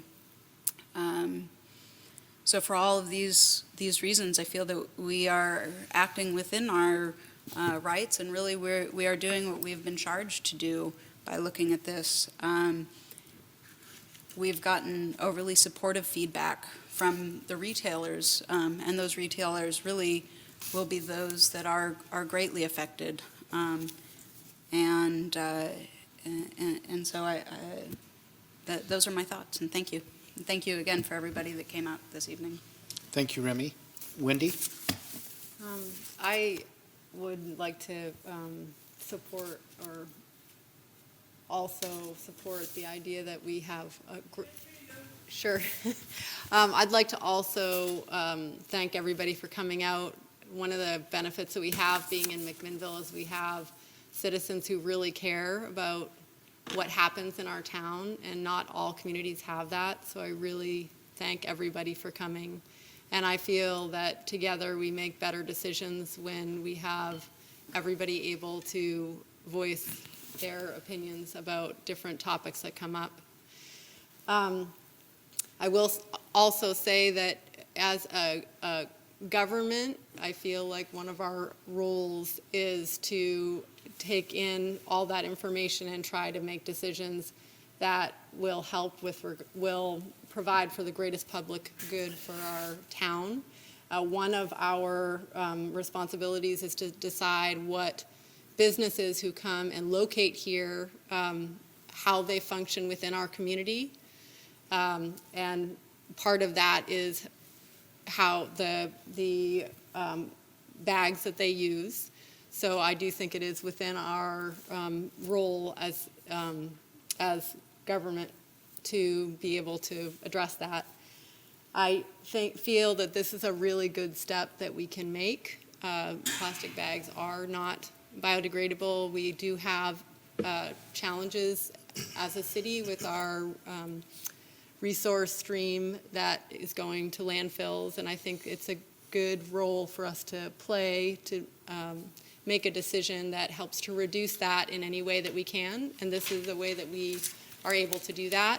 The business community, I'm impressed to hear and glad to hear that they don't feel like it's too much of a burden for them to be able to make this change. And although change is hard when you're trying to change habits, I think that it is an opportunity for us to really think about our own personal habits and to make changes as well. So I'm in support of the ordinance, and I'd like to thank everybody for coming and giving their input. I really appreciate it. Thank you, Wendy. Let's go to Adam. Well, first off, I would just like to thank everybody for coming out. For the last 4 years, I've been sitting out there in the audience and coming and testifying for a number of things, and I really appreciate all the involvement, especially the kids. But overall, it was great to have dialogue from everyone.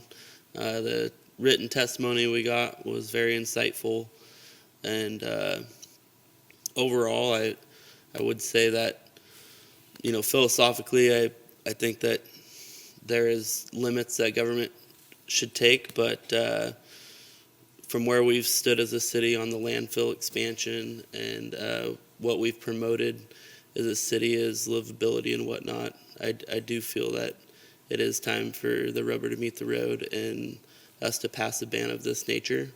That being said, I think it should be passed for everybody. There shouldn't be exemptions. It's been noted in many news articles that there's about 40 or 50% of families on free or reduced lunches in the school district locally. So are we going to enact this ban for 50% of the city, or are we going to enact it for everybody? I think that it's a change of behavior, and if we're going to promote recycling and reusable bags, we need to promote it to everybody and not given out for some. Thank you, Adam. Kevin? Well, I have to say I'm really amazed at the quality of testimony. Often when we have things that are this kind of polarizing, it can be kind of contentious. And I was writing notes the whole time, and honestly, every comment that was made on both sides were really well founded and well argued. And I just, from a scholarly perspective, I just thought it was a fabulous debate tonight. I don't know if you noticed, but there was a young man who was a Boy Scout here that he's been trying to find a good topic to kind of participate in, and I'm so glad he came for this event because this was just fabulous on both sides. And thank you all so much for your input tonight. I also want to thank the Bag It Better. Throughout this whole process, they have been so diplomatic and so gracious and inclusive and trying to get people here and get people's opinions, and have really been patient with us because the cogs of government run slowly, and they have just stuck with us and have just been fabulous. And I just really commend you for your leadership and your approach to this. And I was commenting to Candace before the meeting, I wish that anyone who had an initiative or an idea was so helpful as you guys were and took the approach and the respect that you've shown to the other sides as well. It's just been wonderful, so thank you. I am definitely in support of this ordinance, and this is something that my wife has placed upon me for many years now, and I was on this side of the room for a long time because. And this is not a judgment on any of you, but simply myself. I was very lazy, and my wife kept beating me over the head with, you got to bring the bags, you got to bring them in, and I would keep forgetting them, not putting them in the car, and so one day we went into the store and I forgot the bags, and she made me load up the cart with the cans and everything without the bag, and then load it in the car, and then load the bags in the car in the garage into the house. So I know how convenient they are, and. But I've also seen, as I've gone up to the landfill over the years, I don't doubt that those of you who are opposed to this ban are good citizens and are responsible with the resources that you have, and you use these bags as a really important resource, and you do your best to recycle them at the stores or to dispose of them properly. But I've also noticed that at the stores where you recycle them, if there's any contaminants in that load of bags, they have to throw it out. It's not a viable recyclable product anymore. If somebody were to put in a bulk food bag in there, the whole lot is no good. If somebody were to So that would end up in the landfill. And if you were to go to the landfill, even if you were to put your garbage, your recyclable, those single-use bags in your garbage, if you've ever been up to the landfill, they have these huge trucks that just smash and rake out the garbage all over the place that are tearing up your garbage bags and opening up everything. And it helps for breaking down and everything, but when the wind picks up, and I've seen it myself, those bags fly everywhere. In fact, they have crews full-time. They just walk around the landfill picking up plastic bags that blow out of the hole. And they don't get them all. And I'm sure Ramsey, he lives right next to the Yamhill River, which is right next to the landfill. He could tell you what he's pulled out of there. So I really believe this is the right time. This is what's best for McMinnville, for the neighbors, and this is the right step. And I'm definitely in support. And it's a learning process. And I just ask that you be patient with this and do your best to try to embrace it, because you can really, these reusable bags are just such a better product once you get used to them and you realize it's just you wonder why you hadn't done it all along. Thanks. Thank you, Kevin, and councilors, thank you. Just one comment that I would have. I think it was 8 years ago as a council, we started educating ourselves on sustainability. And I would be much like Kevin, where I wasn't very educated on sustainability. Matter of fact, I think I put my heels in a little bit. But as we have become more educated on sustainability and then working with zero waste, and I likewise I'm thankful for your gentle way of coming in and doing some education to us, has brought us to a point where I think tonight, and if I can summarize what I'm hearing around the table, is we're giving David a go-ahead to enact that ordinance with the addition that you had and bring that back to us on the 14th for discussion and then passage of that ordinance. Should we discuss, there was another comment brought up about the change to the exceptions. Should we have a discussion? Of that nature. Yeah, I guess I would ask if there are, other than the two issues that I raised at the outset related to the 6-month and 1-year phased-in implementation periods for large versus small stores, along with adding in the 1 year, up to 1 year hardship provision, and assuming that has the consensus of the council, I would ask if there was any other specific modifications based on the testimony tonight or your own reflections on it that you would like to see, and if we can get a sense if there's a majority of the council, then I can try to bring back the ordinance that has whatever other changes you might want to see. I will say my understanding was 6 months, 10,000 square feet or more, an additional 6 months under 10,000 square feet, and with council or city management approval, an additional 6 months on request. Is that? 6 months for the hardship. That's what we had discussed last time, so at most it was 18 months. Is that? Anything else that you would like to? I would just like the exemption removed for WIC and SNAP. I think if we're going to change the way the citizens of the city operate, leaving the grocery store and it being second nature to use a reusable bag, I think that would.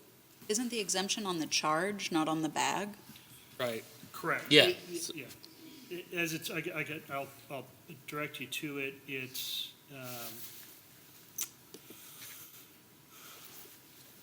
on, I think that's page 2.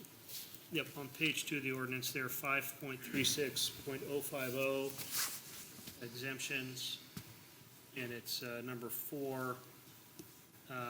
Says that a reusable bag or recyclable paper bag must be provided at no cost to a customer who is using either vouchers through WIC or an electronic benefits transfer card such as Oregon Trail card to access SNAP benefits.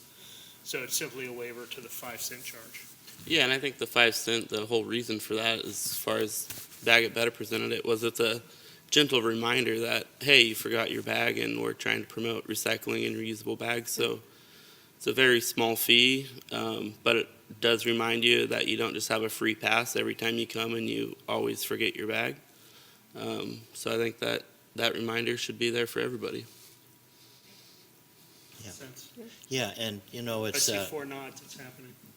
it's up to the retailers too. If they want to waive that themselves, that's up to them. Like some have, and Yeah. and go ahead and Well, but- donate the nickel Well, or whatever. it says that they can't charge for that.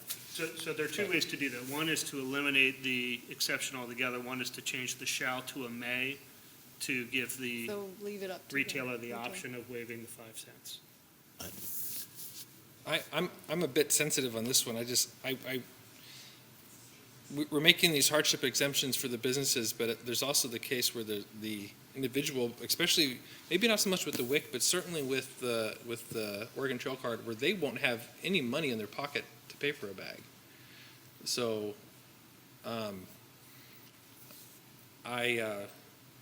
I would kind of like to, I think doing the may over the shall is fine, but I wouldn't want to get rid of it completely. But maybe we can revisit it if it looks like there's abuse there. Maybe we can change it down the road. But I don't know. I see where you're coming from, though, Adam. I would hate to be a cashier in that situation where someone's using their card and they don't have the means to do it. And Yeah, and I'm sensitive to that as well.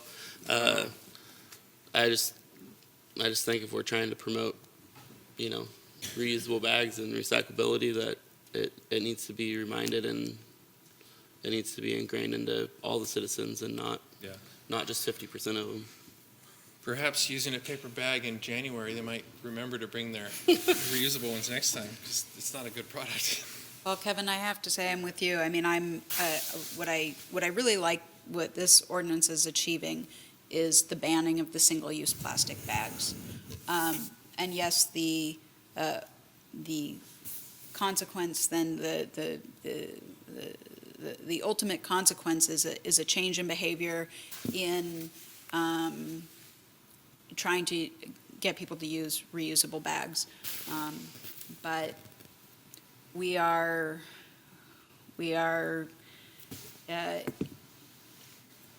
I think that there is a sensitivity that needs to be brought forth with that mandatory charge. The plastic bags will not be available for use, so we will still have achieved that. And I think that there needs to be a consideration. If you can't afford to buy groceries, there needs to be some consideration in that. And Adam, I completely understand your point, but I don't know that I can go along with that. So I'm hearing a general consensus of changing the shall to may, Can give the option to. to give the option for the retailer to waive the 5-cent charge? Or is the. Oregon Trail only. Yeah, I mean, I suspect that they will just give them the bag, but, yeah. I'd That'd be rather, a pretty, I'd rather I'm have sorry, no you can't have a exemption bag, than that. you can't bag your and groceries. 'cause still, you're poor. they're going to give them the bags. So, Yeah, I'm okay with it. Yeah, I think even if it's written in as, whether it's a shell or a may or a no, I still think that our retailers in the city are going to just cover it, Yeah. I think that it just puts a little bit of spine in the ordinance to make sure that years down the road, we're not just seeing a abundance of paper bags still going out the door when the intent was to go to cloth bags. Okay, so where are we? Go with my direction. May? I'd be in support of May. And I'm fine with the may. Okay. me too. Done. Do you have all that you need, David? On that one. Okay. Yep. There was some discussion about, we did away with all plastic bags in this version of the draft, that there is no plastic bag that would be considered a reusable bag. But I was curious, there were some reusable bags that were being shown that appear to be some type of synthetic material other than cloth. So So- the difference there is that they personally bought it. Okay. Like, So that, I think that's still in support of a store Yeah. wouldn't be giving that That's a out. good point. There's one I was wanting to make earlier, is that if they're so dead set on using these bags, they can go to cash and carry and get a whole box of them and use them to their liking. It's about the retailer. Right. You're right. Right, so we're not saying that people can't use plastic bags in the city of McMinnville. We're saying that the establishments aren't giving them out at checkout. Right. Well, a little late in the game for this, but I would not be doing my due diligence if I didn't bring it up, and it seems like this is the time.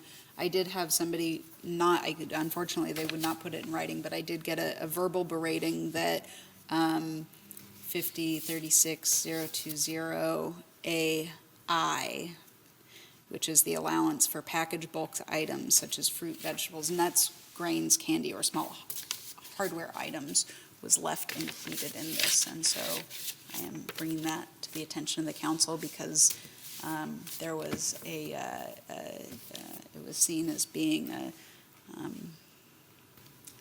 not thorough enough. So we're talking about those bags that are used in the produce department and the bulk area. I think we did talk about that is excluded. We did.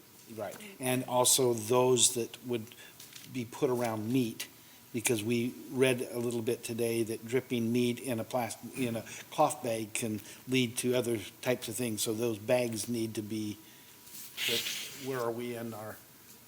So Right. what was the comment that? There was a lack of understanding as to why the bulk item bags would be allowed. So I'm just bringing that to the attention of the council.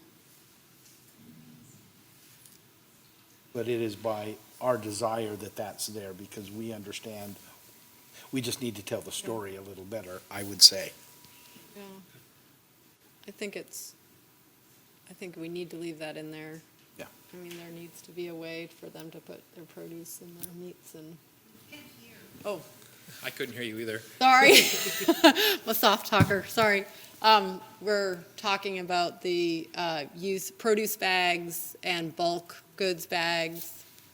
There was a comment that was not restrictive enough, that we were leaving that in, and I said that I think we need to leave that in. I think it would create too much of a hardship in stores, how they would bag bulk goods and meats for avoiding having meat strip, and so. So David, it seems that, where we have that under section 3 and. 2.1A. Yeah, Yep. yeah. Yep. And you're looking at the model ordinance Okay. that was provided by the Excuse me. Grocers Association, but Excuse me. it's remarkably similar to the one that we have. There we go. But yeah, so I'm not hearing from the council a desire to change what's there right now. Okay. Okay. Very good. Any further clarification? You're We're going fine? to have the draft come back in 2 weeks at our February meeting. It's slated then to come back to us on February 3 weeks. 14th. Get an extra That's right, week. the 31st is a Tuesday. Yeah, Yeah, that's right. Okay, so Okay. I'm only seeing the couple of changes that we talked about here, not very many. Okay? Very good. Thank you for your discussion. Thank you, counselors. If I may, Patricia Fay, would you stand? Patricia has some cloth bags that she's willing to give away to anyone that would like to start the process with cloth bags tonight. So at the end of council or wherever you'd like to disperse those, feel free to do that. Thank you. Okay. My understanding is they're available to anyone regardless of how they testified on the, okay, thank you. Okay, thank you for that process. Sometimes this can take a while, but it is, it's something that's so critical to the democratic process that we're involved in. So we now are down to our consent agenda, and on our consent agenda tonight, we have a resolution 2017-4, a resolution of the City of McMinnville accepting the annual financial report for the Urban Renewal Agency for fiscal year ending June 30th, 2016, per Oregon Revised Statute 457.460. Are there any counselors or members of the audience that would have this taken off the consent agenda? Hearing none, do I have a motion? So moved. Second. And a second? It has been moved by Councilor Jeffries and seconded by Councilor Rudin that we accept Resolution 2017-4. All in favor signify by saying aye. Aye. Any opposed signify by saying no. See that this is passed unanimously. That takes us to our resolutions this evening. And our first resolution is 2017-5, a resolution delegating public contracting authority to the city manager. So I'll call on City Attorney David Koch to give us a presentation. Okay. I'll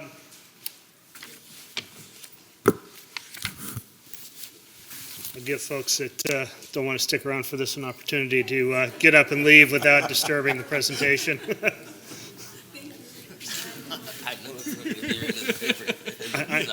I know folks are riveted by the, no, Tim, you have to stay. Thank you.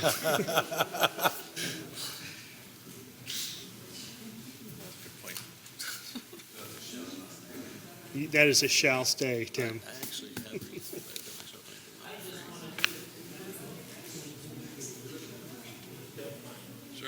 No problem.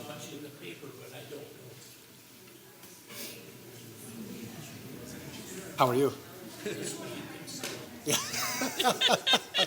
Good to meet you. I'm Harold Jacobs. Harold, it's good to have you here at town. Harold, nice to meet you. Okay, thank you, Mr. Mayor. So this is Resolution 2017-05. This is part housekeeping, part efficiency in government operations resolution. When the council adopted Ordinance 5009 in August, adopting public contracting rules, it contained a provision that allows the council acting as the local contract review board to delegate some of its powers and responsibilities to the city manager or their designee. So this resolution coming before you tonight would accomplish that by delegating to the city manager authority to solicit quotes, bids, proposals, and other responsive statements for public contracts, and authority to award or amend public contracts up to certain dollar limits without those contracts first needing to come to the council for approval.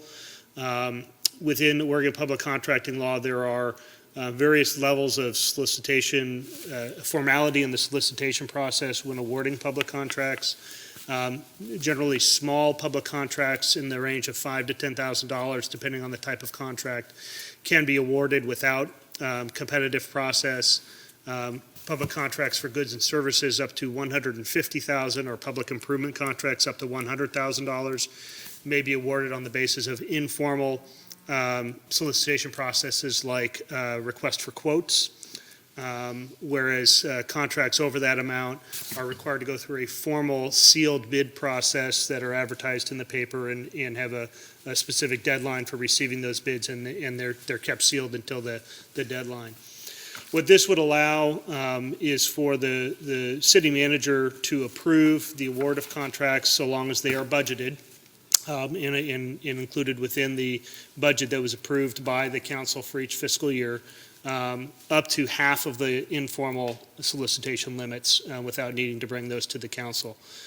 So in this case, it would be, the delegation amount would be up to $75,000 for goods and services contracts, up to $50,000 for public improvement contracts, and up to $100,000 for personal services contracts, to allow certain amendments to those contracts that may come in without needing to bring them to the council, to allow for the award of emergency contracts, provided that if the emergency contracts exceed those above stated limits, that they have to be brought to the council for ratification at the next available meeting. And then also allows the city manager to delegate their authority down below them to the department head level and beyond, so that there can be a tiered system for approving contracts within the city.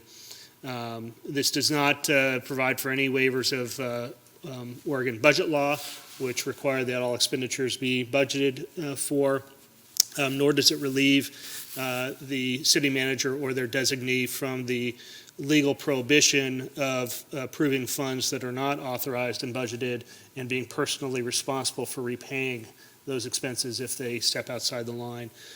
All public contracts would still be approved by the city attorney, as is our standard practice now.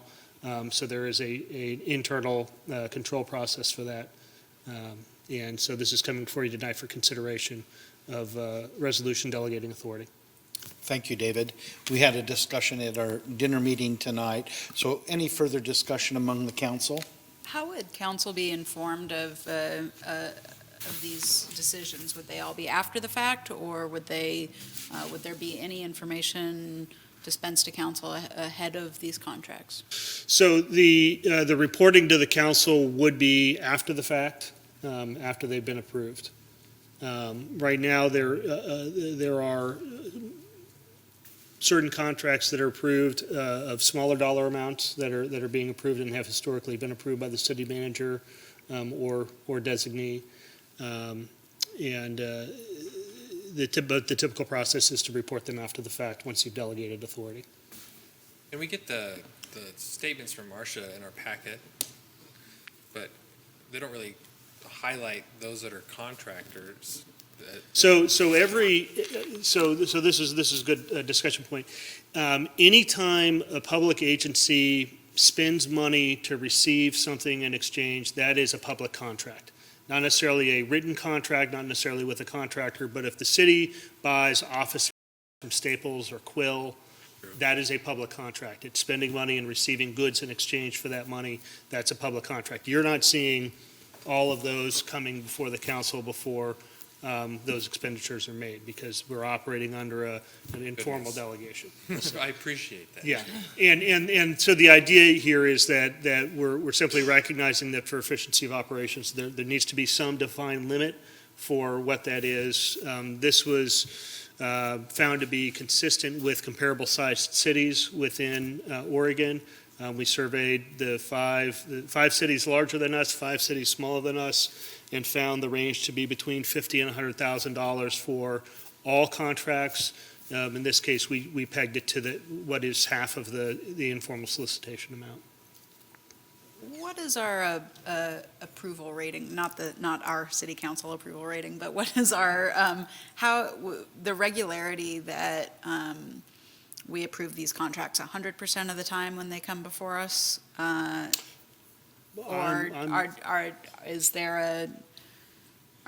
Do we not approve them at times? I'm not aware. You were here much longer than me, Candace. I actually can't think of a time that the council didn't approve a contract. There have been some other things that you have chosen not to approve as a group, but the contracts in my 16 years as city attorney always went through. Well, the state procurement processes are set up so rigidly already that once they, if they can jump through all those hoops, by the time they get to the time of approval, there's really no reason not to approve it. It's a matter of, do we want to spend the money or not whether or not this is the right vendor. Right. And so what'll happen is we go through a solicitation process. There may be anywhere from 3 weeks to 6 weeks between the time that we're ready to award a contract and when at the extreme end. and when it can come to the council for a vote and approval. And so for the smaller contracts, this is more about the efficiency of operations within the city than it is about things having to come to the council because there might be some question about whether it's a legitimate expenditure. Seems like it's a facilitating type measure and to make some good decision-making processes on the fly. And it does give me a little bit of pause because of we're losing, well, the perception is we're losing a little control. Even though we do spend a lot of time over these things and they're basically housekeeping. So I've taken a little, I think number 2 up there should be clarified to the audience and to the council itself. This, and you spoke of it, David, was that the amount of the public contract is it's only goes into effect if the amount of the public contract is included within the city's adopted and approved budget for the fiscal year in which the funds will be spent. And for that purpose. Correct. As That well. purpose. So basically, we're making the strategic decision and then empowering them to implement the strategic decision Yeah. based on operationally. Yeah, and I get that for sure. So I guess it's just a change. Right. That we don't want to let go. And so, but maybe there's a time to let go and hold back. And has anybody had any thoughts about that? No. Well said. Okay. No, I think it's a thought that I had, but understanding that we've already provided the strategic decision and that they need to abide within that, it's very operational. And the funds are already been And the funds are already approved. earmarked for that purpose. It's just letting them go ahead and implement it without. Allow them to do their job. Right, without having to come back to us. Any more comments? Hearing none, do I have a motion to approve the resolution? So moved. I second.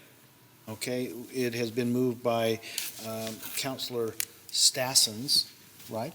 Yes. Thank you. Thank you. And Councilor Jeffries, that we approve Resolution 2017.5. All those in favor signify by saying aye. Aye. Aye. Any opposed signify by saying nay.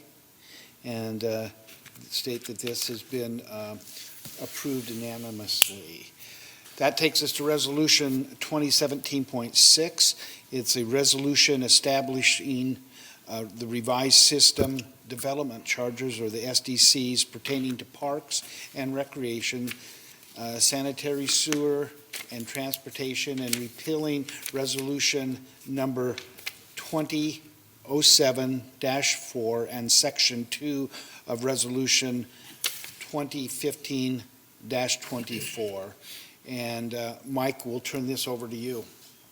Thank you, Mayor and members of the council. I would refer you to the brief staff report that's in your packet, as well as the resolution that's before you. I've also included a copy of the system development charge ordinance that's contained in municipal code, as well as the prior resolutions that you're repealing this evening. System development charges are currently imposed in McMinnville for transportation, sanitary and sewer, and parks and recreation.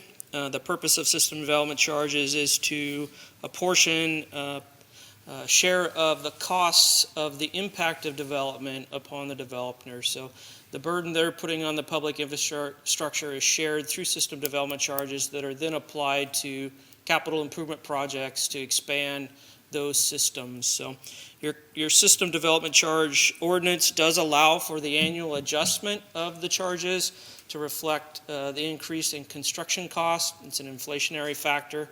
The ordinance requires us to use a construction cost index for Seattle, Washington. For calendar year 2016, the increase was 2.2%. So we've applied that 2.2% cost increase to the 3 system development charges. It's interesting, you noted the 2 ordinances that are being repealed. One is from 2007, which is the last time that sanitary sewer and parks and recreation system development charges were adjusted, and the second is from 2015, which is the date in which you imposed the current transportation system development charge methodology. So with that, unless there are any questions, I did a brief table that shows what the increases translate for the three charges. For sanitary sewer, the rate will go up $63 per dwelling unit. For Parks and Rec, it will go up $46 per dwelling unit. And for transportation, it will go up $47 per PM peak trip. So, and then for larger developments, it'll go up to 2.2% proportionally. So unless there are any questions, the staff would recommend you adopt the resolution as presented. Thank you, Mike. Discussion among the council? Yeah, thank you, Mike. As you talked a little bit about it in our dinner meeting, it's been a long time since we've raised these. I don't think we have raised them since they were initiated back 10 years ago, roughly. I don't see any builders or developers out there, so I don't know if there's anybody that wants to come and talk about the increase, because it is an increase. So I guess I'm happy with that. And the reason being, as we were talking about in the dinner meeting, was that because of the recessionary times that we were in and the building industry really getting hit hard during that time, that there was no increases, even though they were well warranted at the time. They were shelved to a future date, and I guess we're there now. Is that pretty accurate? I think that's absolutely correct, Alan. The decision was made to hold the rates at the levels they were at through the downturn of the economy. And it's only been recently that those construction costs have been increasing. I'm sure several folks present know the costs of construction are increasing. So the fees that you collect allow you to build capital projects that accommodate the new development. So larger sewer system, larger street network, a park and rec network. As those construction costs of those projects increase, it's appropriate to keep the fees in pace to recover similar amounts through the charges. So the one thing I didn't note is the effective date of this resolution would be July 1st, and so the new fees would apply to building permits applied for on or after July 1st. Any further discussion? So Alan, were you asking if people want to talk about this? Is that appropriate, Mayor? Yeah. We can take some testimony. Sure. JW, if you have a comment.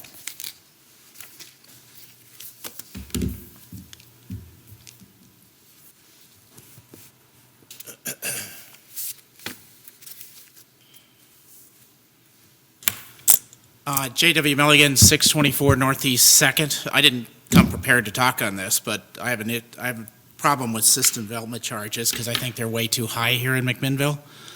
I'm just curious, first of all, on the sanitary sewer, what does a homeowner pay to connect to the sewer system to begin with?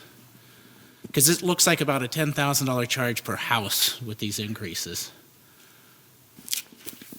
So the current fee per single-family dwelling is $2,870. That will go to $2,932 effective July 1st. Do they also pay for the connection on top of that?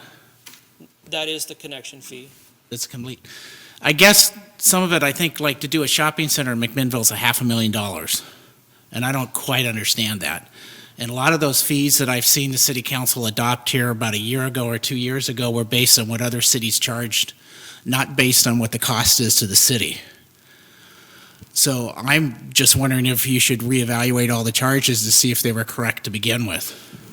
And the other thing has to do with affordable housing. That's about $10,000 per dwelling.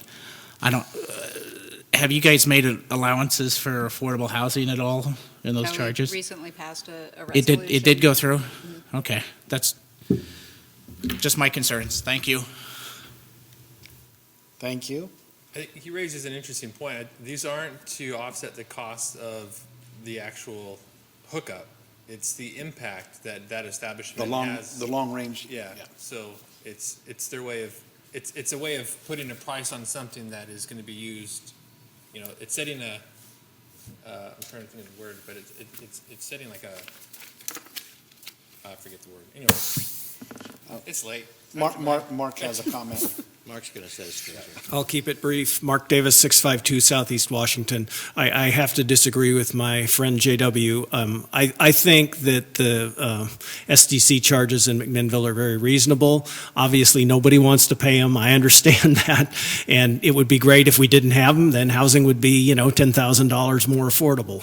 But the reality is that the city has more costs than these SDCs, or the growth is generating more costs to the city than these FDCs are actually generating. So, all studies, I think, that have done this that are objective have shown that. So I think this is, at a minimum, what the city should be doing, and I'm very glad that the city is also doing something about, refunding some or all of them for affordable housing projects. Thank you. And as mentioned, we did have a very thorough discussion on methodology and came up with, I think, the most appropriate way for methodology as we went through that process. Any further discussion? Do we have a motion?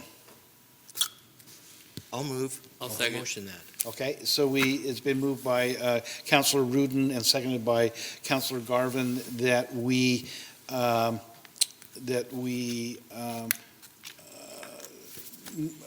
vote on resolution 2017-6, and all those in favor may indicate by saying aye. Aye. Aye. Any opposed signify by saying no. Unanimously passed. Resolution 2017-7 is a resolution establishing, revisiting sanitation sewer user fees and repealing resolution 2016-3. Mike, if you'd update us on that. Thank you, Mayor and members of the council. In 2015, the City Council adopted a sanitary sewer rate analysis and equity study that laid out the financial plan for the wastewater system. That adopted analysis anticipates 2.8% rate increases for the next several fiscal years. The rate analysis also included a transition to equity so that there was better equity among the customer classes. That was a 4-year transition between fiscal year 16 and fiscal year 19. So this coming fiscal year will be the third of the 4-year transition. The resolution before you this evening adopts the new sanitary sewer user fees with the 2.8% overall rate increase effective July 1st and repeals the resolution you adopted about a year ago setting the 2016 rates. So with that, I'd entertain any questions you might have. Any questions for Mike? Make a comment on this. How do I say this? This is hard for people to take. Every time I get their bill, it seems like it's getting more expensive. And I made the joke during dinner today that my bill for December, January was jaw-dropping. And I know this isn't going to have an impact on our residents, but it's a necessary thing, and there's no other way to pay for it. And having said that, I think it's important for our residents to know that the sewer rate is based off of their water usage. There's no meter on your toilet. It's a meter on what's going into the house. So if you conserve water and are careful with the way you use water, you can manage these costs. You have the power to manage the expense of this. So thanks. Thank you, Kevin. And again, this is something that we had much discussion about, and we wanted to phase this in so it wasn't so catastrophic when we moved it. And so we're just following through with discussions that we've had beforehand. Yeah. Alan? Mayor, some of those discussions had to do with commercial versus absolutely residential use and how equitable that is. And so that it's just a tough one, and there's been testimony that we've gone over and over again, and so the methodology is just something that's been worked out over time and with different testimony of others. So. Thank you for those comments. Any further comments? Do I have a motion? So moved. Second? It's been moved by Councilor Rudin and seconded by Councilor Garvin. That was a silent second. Oh, okay. Sorry. Those in favor of Resolution 2017-7, please indicate by saying aye. Aye. Those opposed by saying nay. And this resolution is passed unanimously. New business tonight, we have a request for a waiver of city noise ordinance from Walt Gow, and so I'm going to turn this over to interim city manager Candace. I received except I loaned it to the mayor, so I'm going to dig through his paperwork to find it.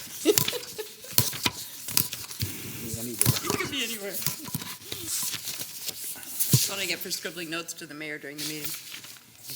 Oh. There it is. It's right on the bottom.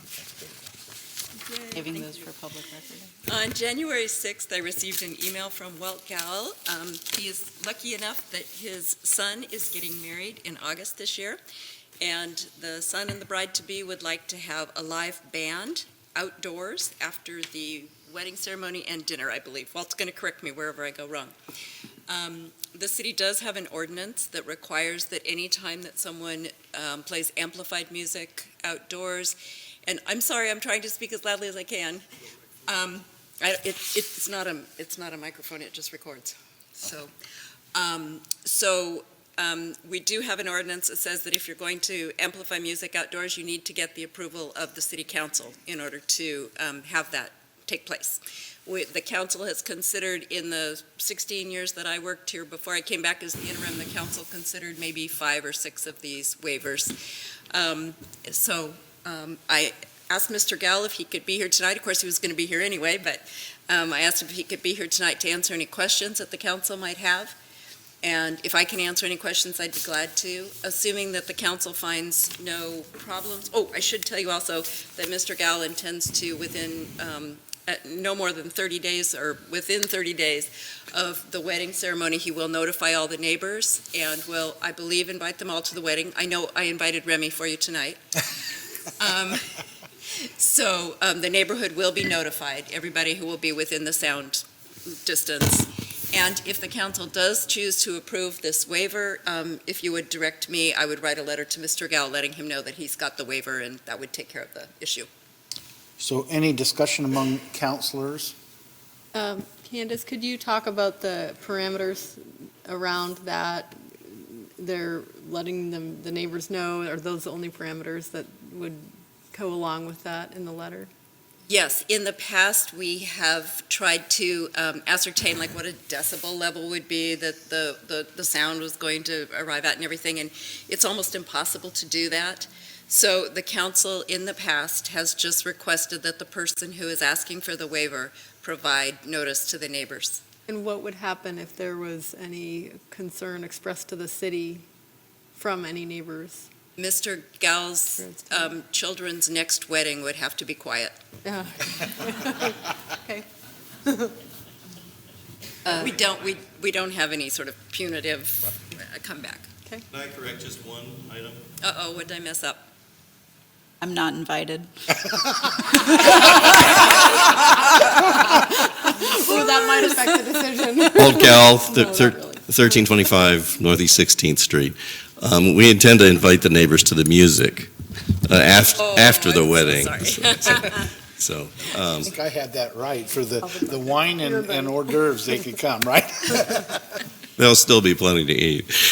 So there's actually, our neighbor is being good enough to do a luau for us, and so we will have a 24-hour buried pig next door. So this is an event. It's not the first time that he's done that, but we've had the last major party at our house was called the Century Party.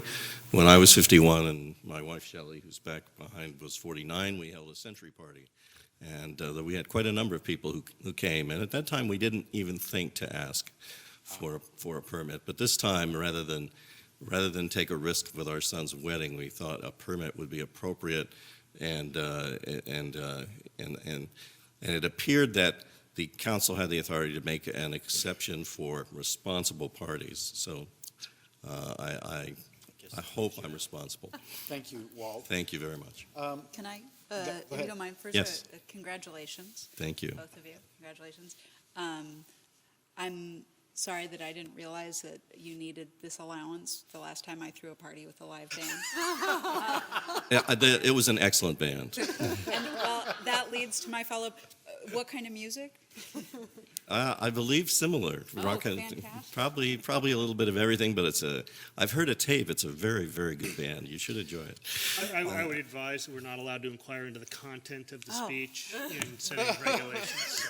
I would only like to note, additionally, that our neighborhood is a very noise-friendly neighborhood because we have the high school at the end of the block. So we hear regularly music and other noises coming to us. We are within ear range of the Granary District. We have the railroad at the end of the block, and we hear every summer. I'm sure Councilor Drabkin hears the go-kart races for one weekend out of a month of. Which I've gotten kind of fond of. Yeah, and the marching bands. And the marching bands, yes. Who also, by the way, do get the waiver every year. I'll bet. Any further discussion? I would just like to add, gathering signatures, I canvassed your street, and you guys had very good rapport among all your neighbors, and I have no doubt that you're not going to get any complaints. Thank you. Okay, with that discussion, do I have a motion? So moved. I second. Okay, so Councilor Drabkin and Councilor Stossens has moved and seconded. All in favor, so indicate by aye. Aye. Any opposed? And so moved. Thank you. We are now to the point where we are at the advice and informational items. We have in your packet the cash and investment report for November 2016 reports. Do we have any reports from councilors? We still have our urban renewal, so we're going to have a busy February 14th, but anything that needs to be shared tonight from committee assignments? Kevin? The COG's annual dinner's tomorrow night at the Eola Hills campus for Shemeketa in Salem, so I'll be there. Anyone else going to be there? Just me? All right, I'll represent. Thank you, Kevin. I wear my big McMinnville hat, really big. Yeah. Because I'll be the only one there. Any other reports? I'll just Alan? report that we've got the affordable Housing? Affordable housing, thank you. Task Force has got a 10 o'clock meeting in the morning at the CDC. And it's a 2-hour meeting as opposed to the usual one. The 2-hour meeting with, must be some refreshments involved. I don't know, just. Okay. Department heads, any reports from you? And then we have the monthly building division report. So with that being said, Tim, did you, anything? I just wanted to apologize for being late. I'm not sure if you heard or not. I know that Councilor Garvin knows, but there was robbery at the On Point Community Credit Union at 520 this afternoon. Really? So that was the reason for me being late. And How did you know about it, Adam? Where were you at 520 today? I got this handy little scanner. he likes to listen to the scanner. But our detectives are working diligently on that with FBI's help, trying to connect the dots and try to figure out who it was. So. Anyone hurt? No one was hurt, Okay. and we're still looking for the person that did it. So. Okay. Chief Skills did want me to provide an update as far as the hiring process is concerned for the 5 currently open positions as well. We have 2 that are going to be starting. They're brand new people, have no experience at all, so they're going to be needing to go to the academy.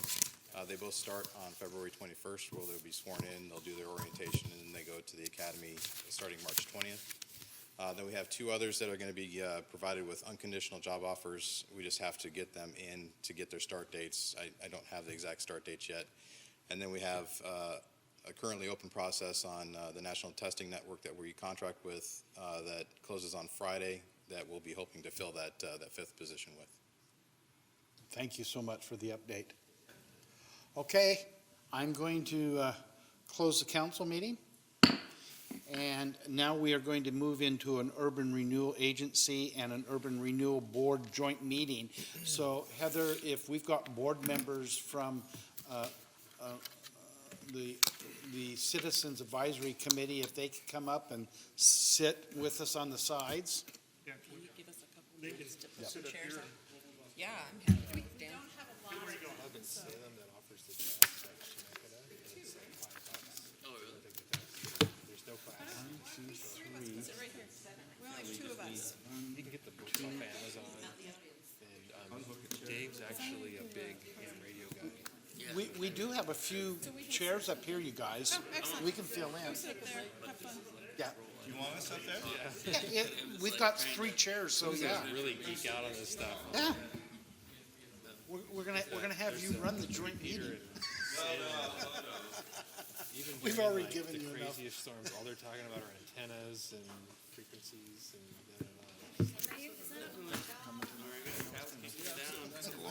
Hey, Rebecca. Your bank today, right? I'm tired. Yeah, I'm getting a little worried. Yeah, that's 2 of them here. Running out. It's my thumb drive. Yes, everyone's sick. We don't have a quorum. And we'll wait just for a few moments. We've lost a counselor or two. And then, well, we did notice the meeting for MURAC as well, and you don't have a quorum. Hmm? You don't have a quorum, so That's if we all can right. just notice that. For the record. We won't pass any motions then. We've got, Well, the resolutions are for URB. Yes.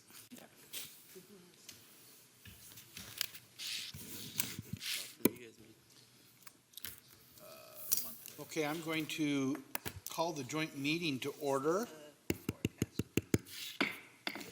and announce that item 2B, resolution number 2017-2, accepting the annual financial report for the McMinnville Urban Renewal Agency will not be considered as a resolution.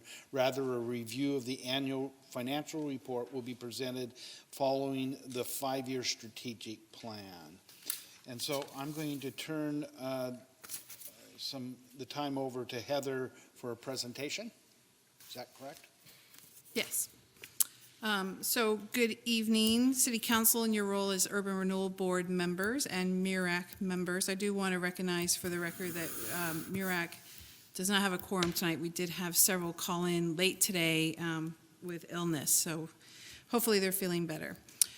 What we wanted to do tonight is bring to you some updates on what MURAC's been working on. So the McMinnville Urban Renewal Advisory Committee, their role is really sort of to examine the information, conduct deliberation, and bring you recommendations in terms of implementing the McMinnville Urban Renewal Plan. So we wanted to talk a little bit about projects that have been undertaken and are underway, and then talk about the next 5-year strategic plan. So when I look at the urban renewal plans, I always talk about in terms of the projects that are authorized in the plan. So there are 13 projects that are authorized in the McMinnville Urban Renewal Plan. They all have approximate amounts that are authorized with them, totaling about $18 million in present value dollars. They've all been signed in terms of implementation at different time periods over the implementation of the plan, which goes to 2040. And then the amount of money associated with that has been indexed forward. So if a project wasn't intended to be implemented until 2035 or something like that, then the maximum indebtedness was calculated based on that index factor, which is, so with all that in total, you have a $30 million plan. One of the projects is debt service and administration, and that has 3 separate financing allocations associated with it, so I'm showing that today as well. So looking at the projects, we went through a review of them, and there are several of them that are in the transportation system bond that passed it recently here at the City of McMinnville. So those are projects that are underway now under that funding source.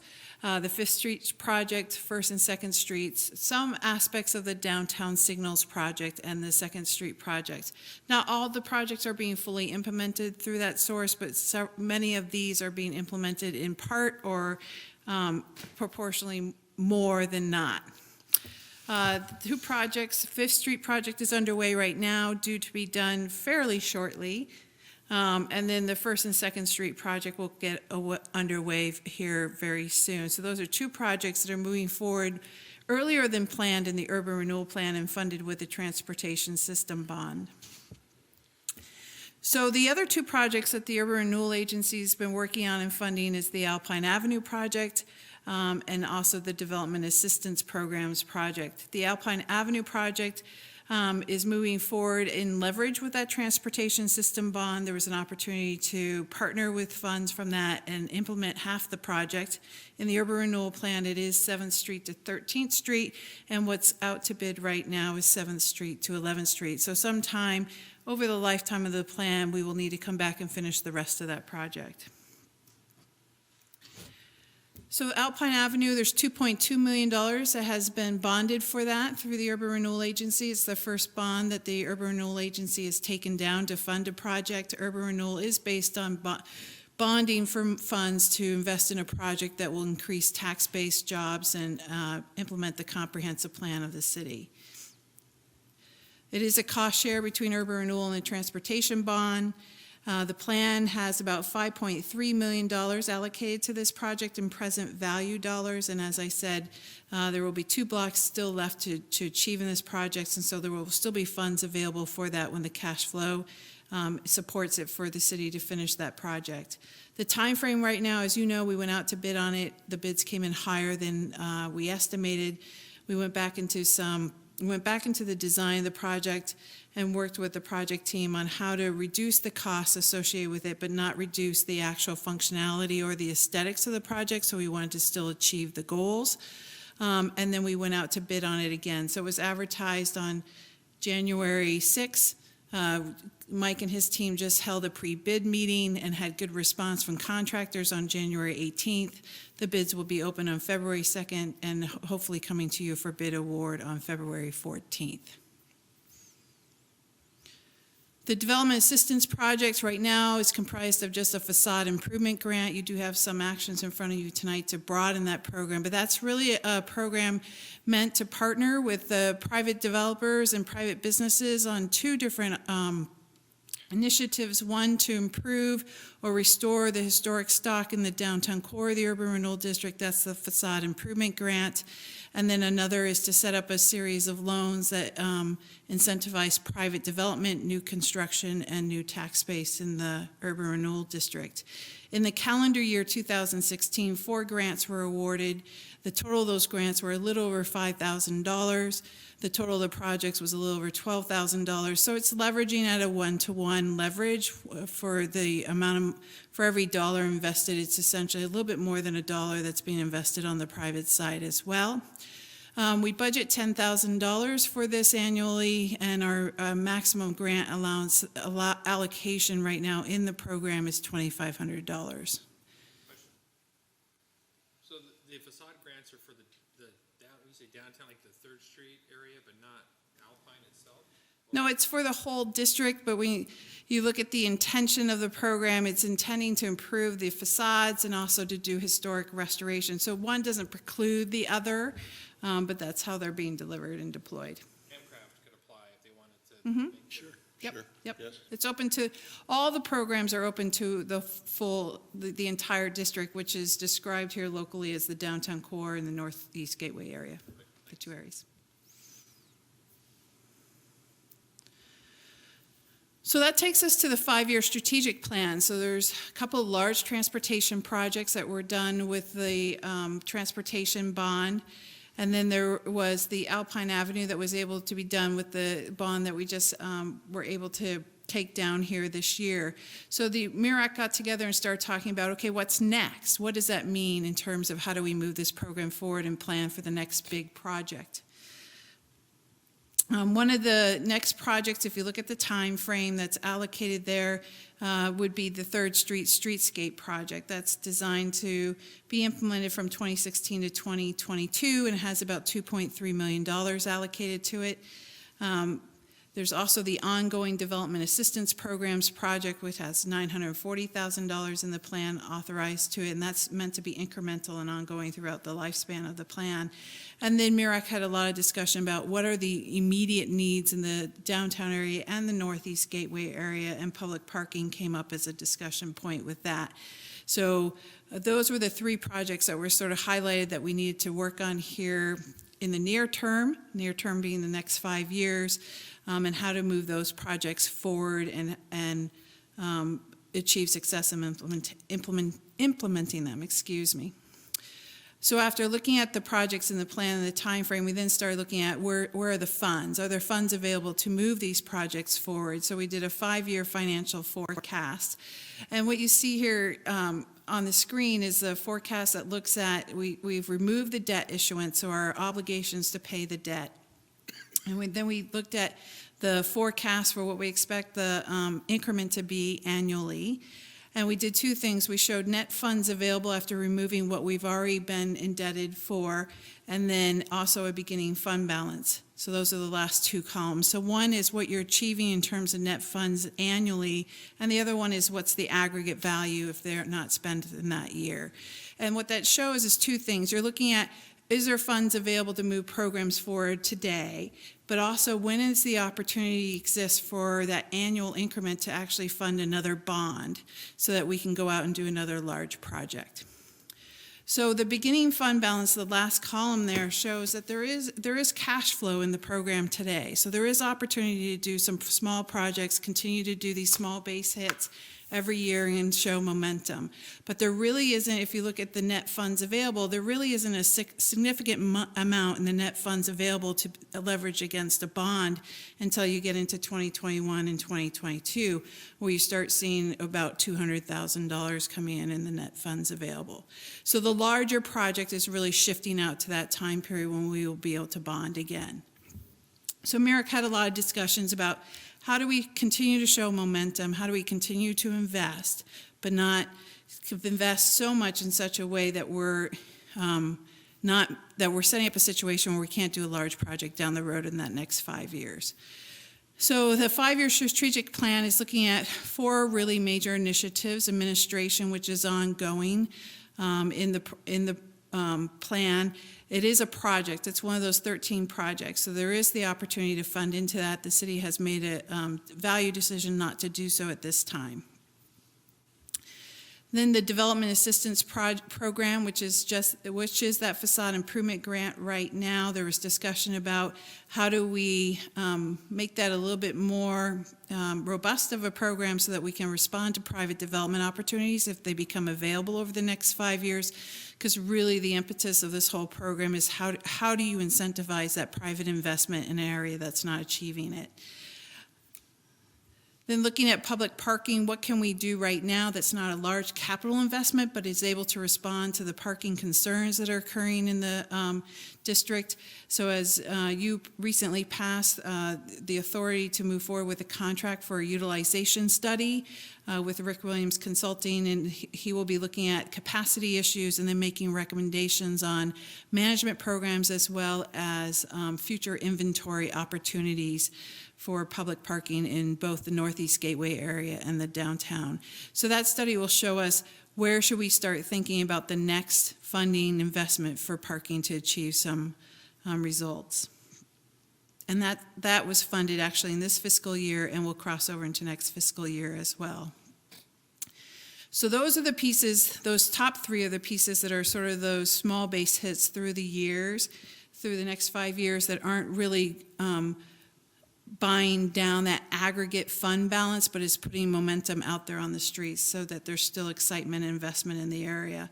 And then the 3rd Street Improvement Project is really that large project that we'll need to plan for the next bond that we do.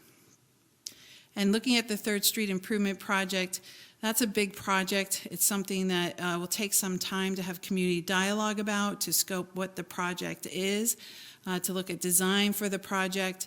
What's the implementation strategy? Doing a street improvement project in your business core is always, a balancing act of needs of construction and needs of the business community. And then the community engagement. This is a very beloved corridor for this community. So it is something that MIRAC's discussions where we need to take the time, we need to have the community engagement, we need to make sure everyone's moving forward with the project, comfortable with the project, and that's serving the community in the future. And with that, a planning process that would then put us in a position to start construction in 2021 or 2022, if that is the choice of the Urban Renewal Agency. So we put together a roadmap for that 3rd Street project. You have it in your staff report. The roadmap is set up in such a way where community engagement is occurring at every milestone through the process over the next 4 years. There's a recommendation to form a citizen advisory committee similar to what we've discussed in the past, which has full representation of the community and the stakeholders that would be impacted by this project. There's time built into that roadmap for a really thoughtful and inclusive design. So what does it mean in terms of the design choices made for both above ground and underground infrastructure, and also the frosting elements for the streetscape? How do you engineer it in such a way that you're engineering for future opportunities? So if you're gonna go into the street corridor and impact the business community, do it in such a way where you're only doing it once and you can really serve future development opportunities. How are you sizing all that infrastructure to support both existing conditions and future conditions? With the urban design discussion, I think that's where the community really likes to get engaged, because that's what they see. And that's where you have the fun, and it's an opportunity to really talk about how do we invest in such a way that it creates a brand for 3rd Street. Your brand already exists, but how do you reinforce that brand with the investment that you make? And then putting together the construction documents for this program, and then working with McMinnville Downtown Association and the Chamber to look at preparing the business community for the improvement project. That's a very important piece of any project like this. It does take a lot of time to have that dialogue and work with businesses so that they're prepared for the impact, and then making the decision to construct the project. So that really is a 4-year dialogue in terms of putting all that design together and the community engagement.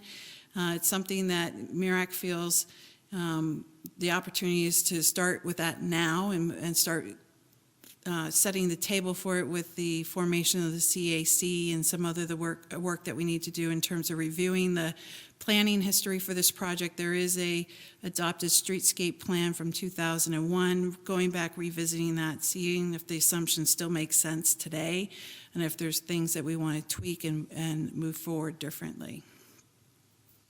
So that's the 5-year strategic plan and the project update that MIRAC's been working on over the last year and a half.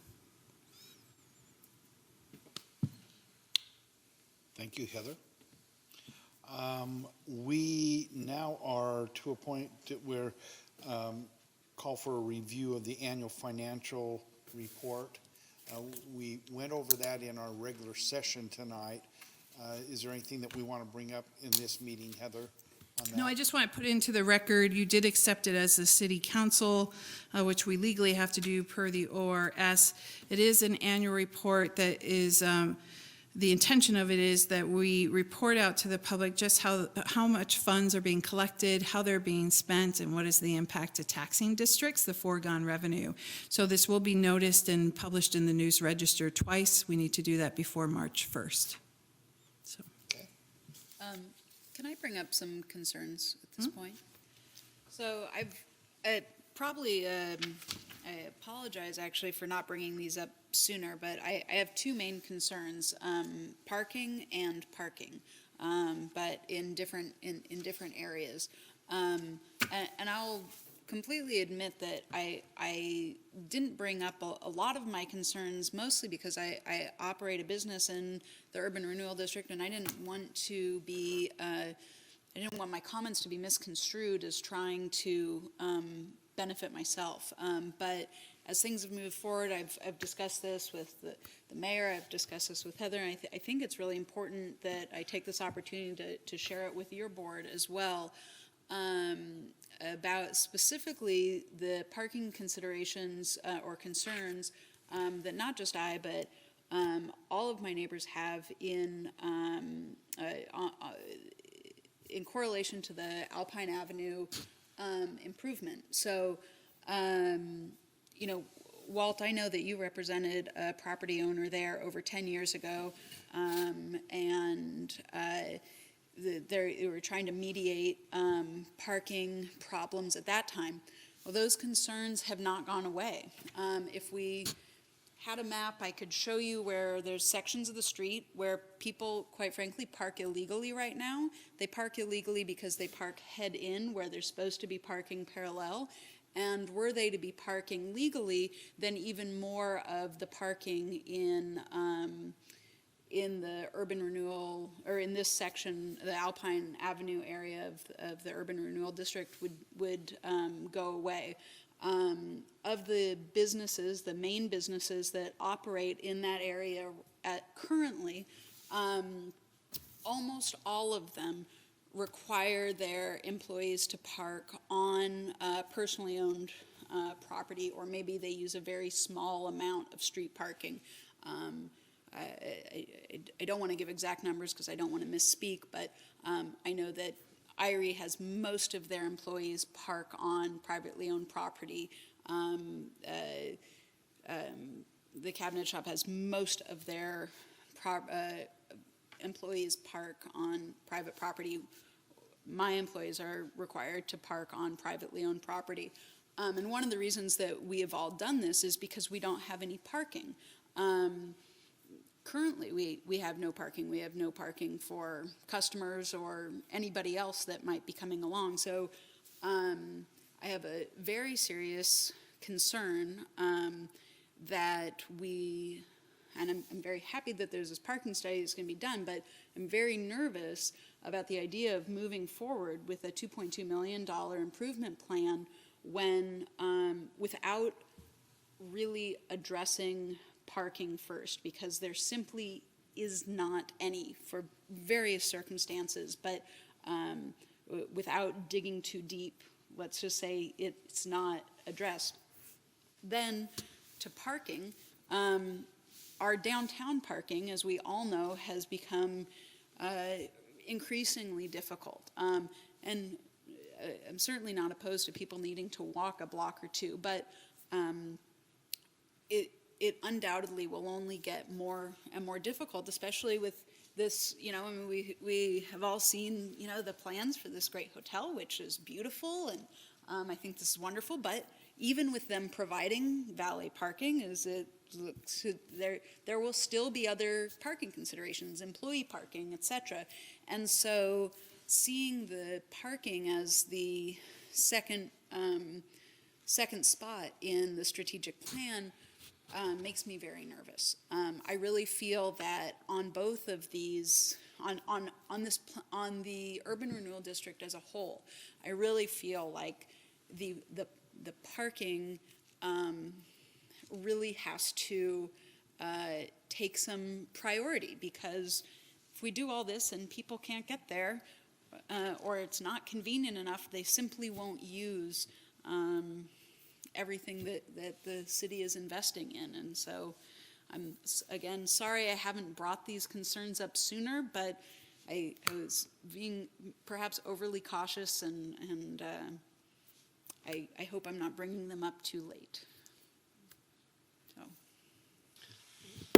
Mr. Mayor, just a few preliminary comments. I think with regard to the Alpine project, parking has not been totally ignored.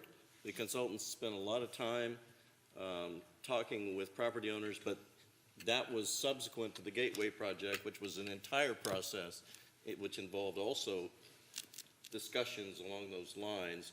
Sometimes you have problems which are difficult to solve without making major infrastructure improvements, and that parking may be one of those, both at the Alpine area and in the downtown area. But there may be, what we've talked about is at the MURAC is addressing this issue first by getting somebody who knows parking more intimately than we do to study it district-wide and give options and recommendations. But secondarily, and this is just my own personal view, I think that parking is a challenge that's going to involve some kind of satellite process. In other words, we're going to need to create retail parking in the Alpine District, in my view, by removing employee parking from the Alpine District and moving it over to where it can be transported from that parking, satellite parking, into the district where the employees work. And so Salem has had this problem. When I was president of the MDA in the 80s, Salem was adopting a parking management plan which prohibited employees from parking downtown.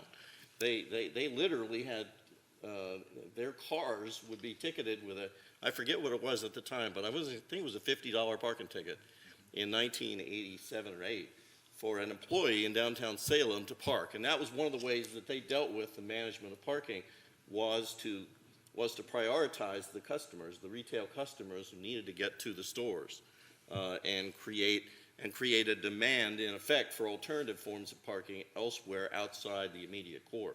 And I don't know, one of the things we've talked about is the possibility, for instance, of having a parking lot over down in Joe Dancer, where you have a lot of upland land that's not being utilized for anything right now, and having basically having a shuttle that transports people to and from downtown and or the Alpine area to get to and from their cars, and use that for things like employee parking. However, there's undoubtedly other alternatives. With regard to the Alpine project, I would be loath to see the awarding of that contract somehow delayed on this because of this issue at this stage of the game. I mean, I think we're pretty committed to a design and a cost and a process, and I think that I would be disappointed to see the council call a halt to that process in order to step back and say, do we really want to do this if we're going to lose, 25 or 30 parking spaces because of the way the road's going to be developed, which may occur. I don't know. Do we have a design number, Mike, of any loss of parking in the Alpine District from that project? I've not heard a specific number that I recall. I don't have a specific number. I certainly can research that. There is a number of on-street parking spaces that will be provided along the corridor. And then we did work with the businesses along the corridor, particularly some that were using the right-of-way now with the nose-in parking that Remy described. And since that's going away, we've worked with a few of the businesses for how they're going to manage their parking and the changes that they'll be making to accommodate the improvement. So it's been an iterative process, a number of meetings with property owners up and down the corridor. And frankly, I think we have pretty good consensus with those adjacent property owners that the project we're moving forward is the best solution for that corridor. The only other comment I would make is that this is not an issue that's lost on MURAC. MURAC's talking about this at just about every meeting. Yeah. And so it is a matter of importance, which is why we recommended that the council spend urban renewal money to go out and make a study from a parking expert who knows how to maximize parking and how to be creative in the approach taken towards parking and to be strategic, exactly. So we're hopeful that to see something coming back to MURAC and the council within a couple, 3 months. The study will because we want to be able to hit a shoulder season of tourism as well as Linfield when it's still in session. The utilization data will be collected in May, 2 days in May, and then he'll have the results to us by the end of July. Okay, so it's 6-7 months. Yep. Just due to seasonalities. You want to get the maximum type need. But I do want to point, can you put the PowerPoint back up? I do want to point something else out because I think the parking discussion is really important discussion, and there's something else that's going on with the urban renewal plan as well, which is if you notice the public parking project only has $1 million allocated to it in a $18 million plan. That hasn't been indexed forward. That's pretty low for a plan that's addressing a city center redevelopment area for urban renewal. And so I think what's going to happen after we get the parking study done and look at the recommendations and look at our needs, that we're going to have to look at those projects that have been funded through the transportation system bond. That's freeing up some funds in that $18 million budget. And we're going to be looking at reallocating those. And I suspect we'll be having a much more robust discussion about parking and and our financial needs associated with it. And that will be an amendment to the plan that we'll have to work through. And I see that happening over the next 5 years too. Because we didn't have funds, a lot of funds dedicated to parking, the time frame for it's curious to me too. It's 2025 and 2032, so it's pushed out there on the horizon. So when the plan was put together, apparently there hadn't been the dialogue for investing in new inventory until later in the plan, and obviously that's shifted because of need. We're going to have to revisit the time frame for some of these things as well. Can I make a comment? Yes. I am super sensitive to what Remy's saying, and I completely agree. It's hard to get super excited about the project because I'm so worried about where we're going to put everybody. And I wasn't as sensitive about it until this last summer. I was in Cannon Beach, and I thought there was like some sort of like Cruise the Gut festival going on. Like, no, this is just a typical day here. And it was midweek. It was insane. There was no place for anyone to park. I was able to park in front of the visitor center because I had a meeting in there. It was limited for 15 minutes, but they said they wouldn't tell me because I had a meeting in there. But I don't want that to be our downtown. I don't want people just driving around the block and trying to find a place to park. I think you make a good point that there is some money already allocated there, but no plan is going to solve this problem, and no study is going to solve the problem. It's going to take a serious amount of financial investment and some acquisitions in order to make this happen. I just think we can't lose sight of that. If we're committed to making that project successful, we have to be committed to the next step of solving the parking problem. And to think that we can do one without the other is really foolish, in my opinion. I agree with that. So if we're moving down this way, we need to also be, in our minds, committed to also solving the parking problem. And that's why that parking study has taken the premier place, and we're moving with the best that we know. And then, once we get the data and the information, then we can be equipped to make the right kinds of decisions. Again, what Heather has helped MURAC do is really put that 5-year plan together. Before, we were looking, and we put this amount of money to the Alpine, and then we says, we're way down the road before we're going to have additional monies. But what we've done now is put that 5-year timeline so we can really be working and planning towards that. I just make the warning that we need to realize that we are planning for future expenditures on a parking solution if we are moving forward with this. I just think we need to be mindful of that. I would hate for us to get down this road and then for us, as Alan said earlier, kind of be swept into these costs that we're not really comfortable with. Like, we need to be comfortable with those costs today. Any other dialogue?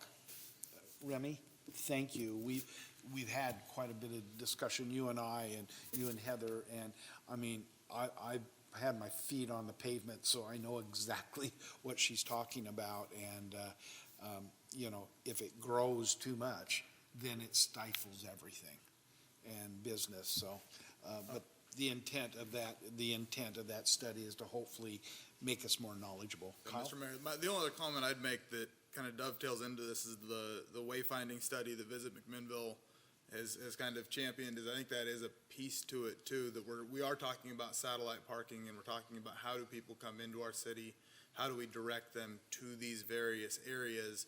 But I think that study will also help bring this all together, because we do need to be strategic about it.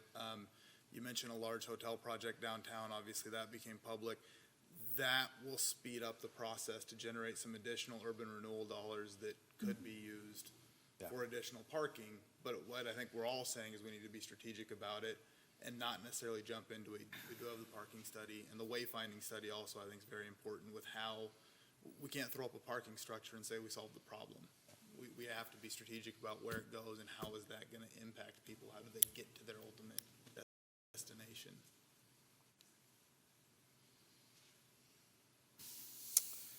Any other discussions before we go into some resolutions?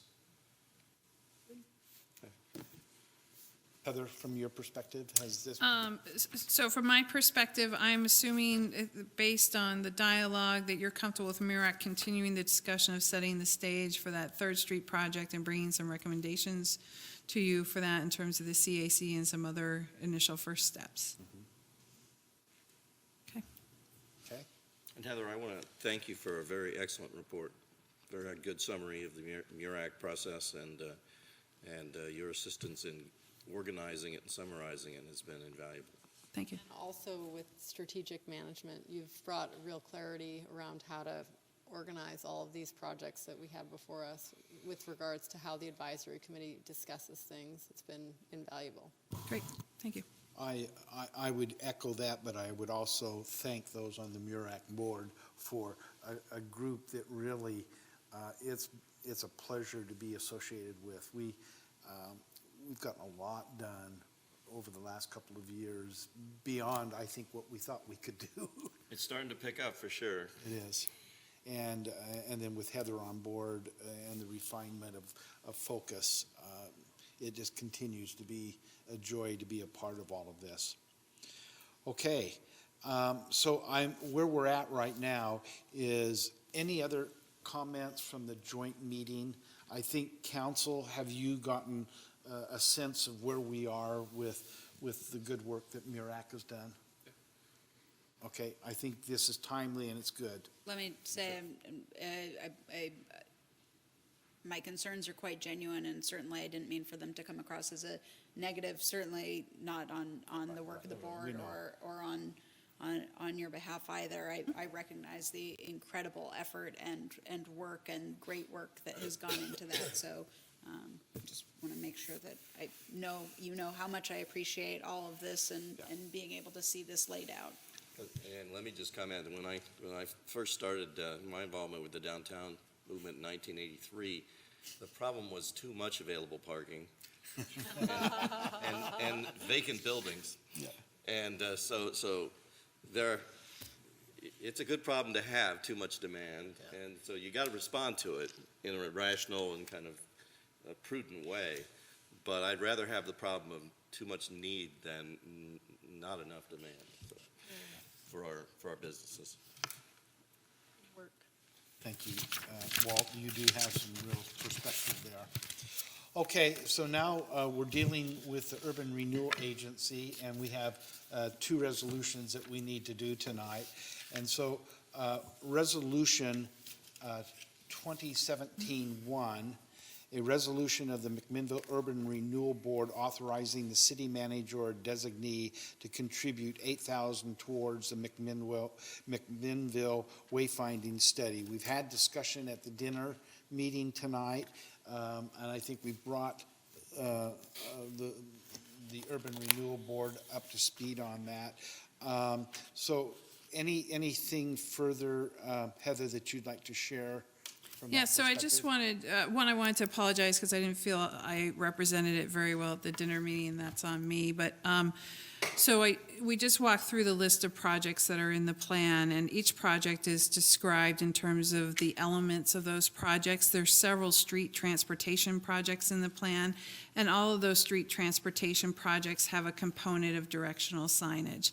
So when MIRAC was talking about the opportunity to partner with these other groups that are coming together and collectively funding a wayfinding plan, they felt there was an opportunity to leverage into that to achieve some of those components and those projects that are in the plan. So the $8,000 would be coming from those different projects. And Candace and I, having an opportunity to be on MURAC for the last little while and the wayfinding committee, we've been very involved in this process. I'm looking around the table. It's just been, it's been a great committee. Again, another group of individuals that are passionate to get us to where we need to go. So, any questions or concerns from the council on this resolution? Do I have a motion? So moved. A second. Okay, so it's been moved by Councilor Drabkin and seconded by Councilor Stassens. All those in favor may signify by saying aye. Aye. Any opposed by nay? This motion has passed unanimously. Okay, we have a second resolution tonight, 2017-3, a resolution of the McMinnville Urban Renewal Board approving the development of a property development assistance program to be used in the urban renewal area per the McMinnville Urban Renewal Plan. Heather's talked about that a bit tonight. Any further information, Heather, you'd like to get to us on that? Yeah, so I'd like to give you the specific details of what the authority is in the resolution. So the resolution authorizes MIRAC as the advisory committee to move forward with administering a development loan and grant program that achieves the McMinnville Comprehensive Plan and Urban Renewal Plan. So that's putting together the menu list of incentives and toolkits for development. It also authorizes, the McMinnville Urban Renewal Advisory Committee to make decisions on grants and loans up to $5,000 that meet the program's criteria. So the action you took place as the city council in regards to public contracting authorities does not descend to urban renewal, and this allows for some administrative decision-making so that we can respond to projects in a timely manner.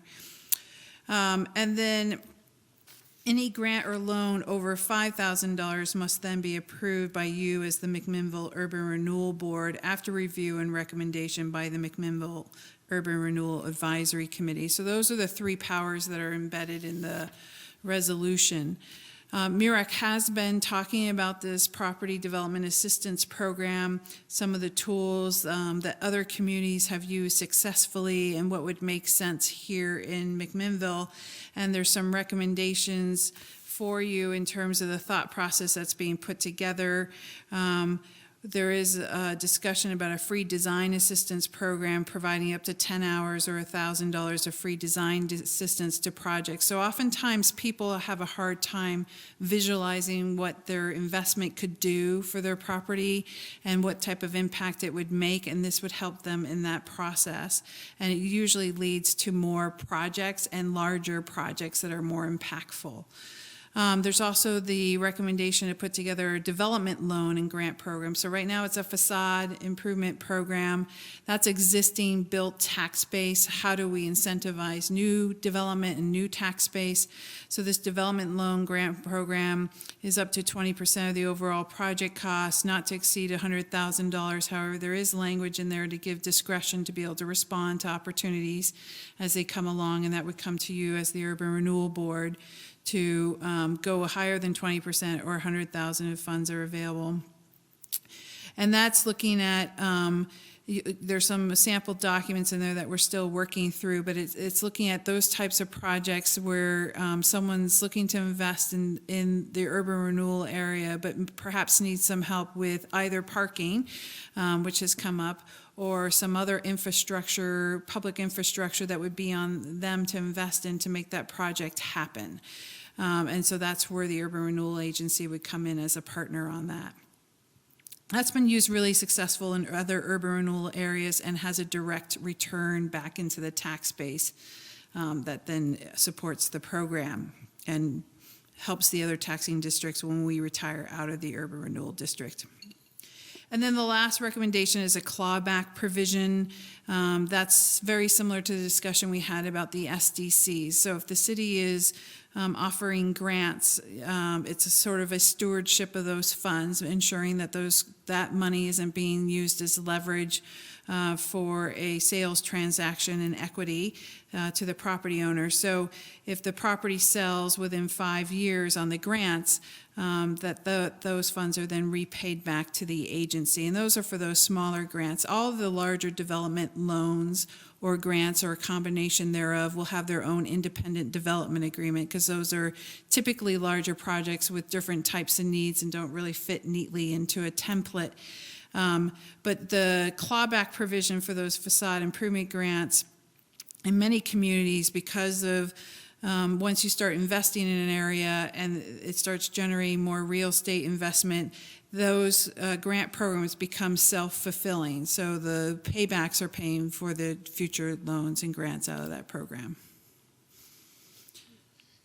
Any further questions or discussion among the council? Hearing none, do I have a motion? So moved. Second.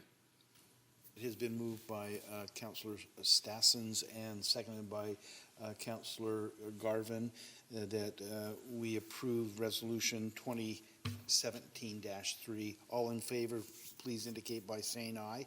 Aye. Any opposed? And this resolution has passed unanimously. Any other business that needs to be brought up while we're still in session? Hearing none, we'll go ahead and close our meeting of the Urban Renewal Agency. Again, sorry for the lateness of this evening. We've done a lot tonight. Members of MURAC, thank you for spending the whole evening with us. And but we did get music at a wedding taken care of too. So, And I do thank the council for that. so thanks everyone.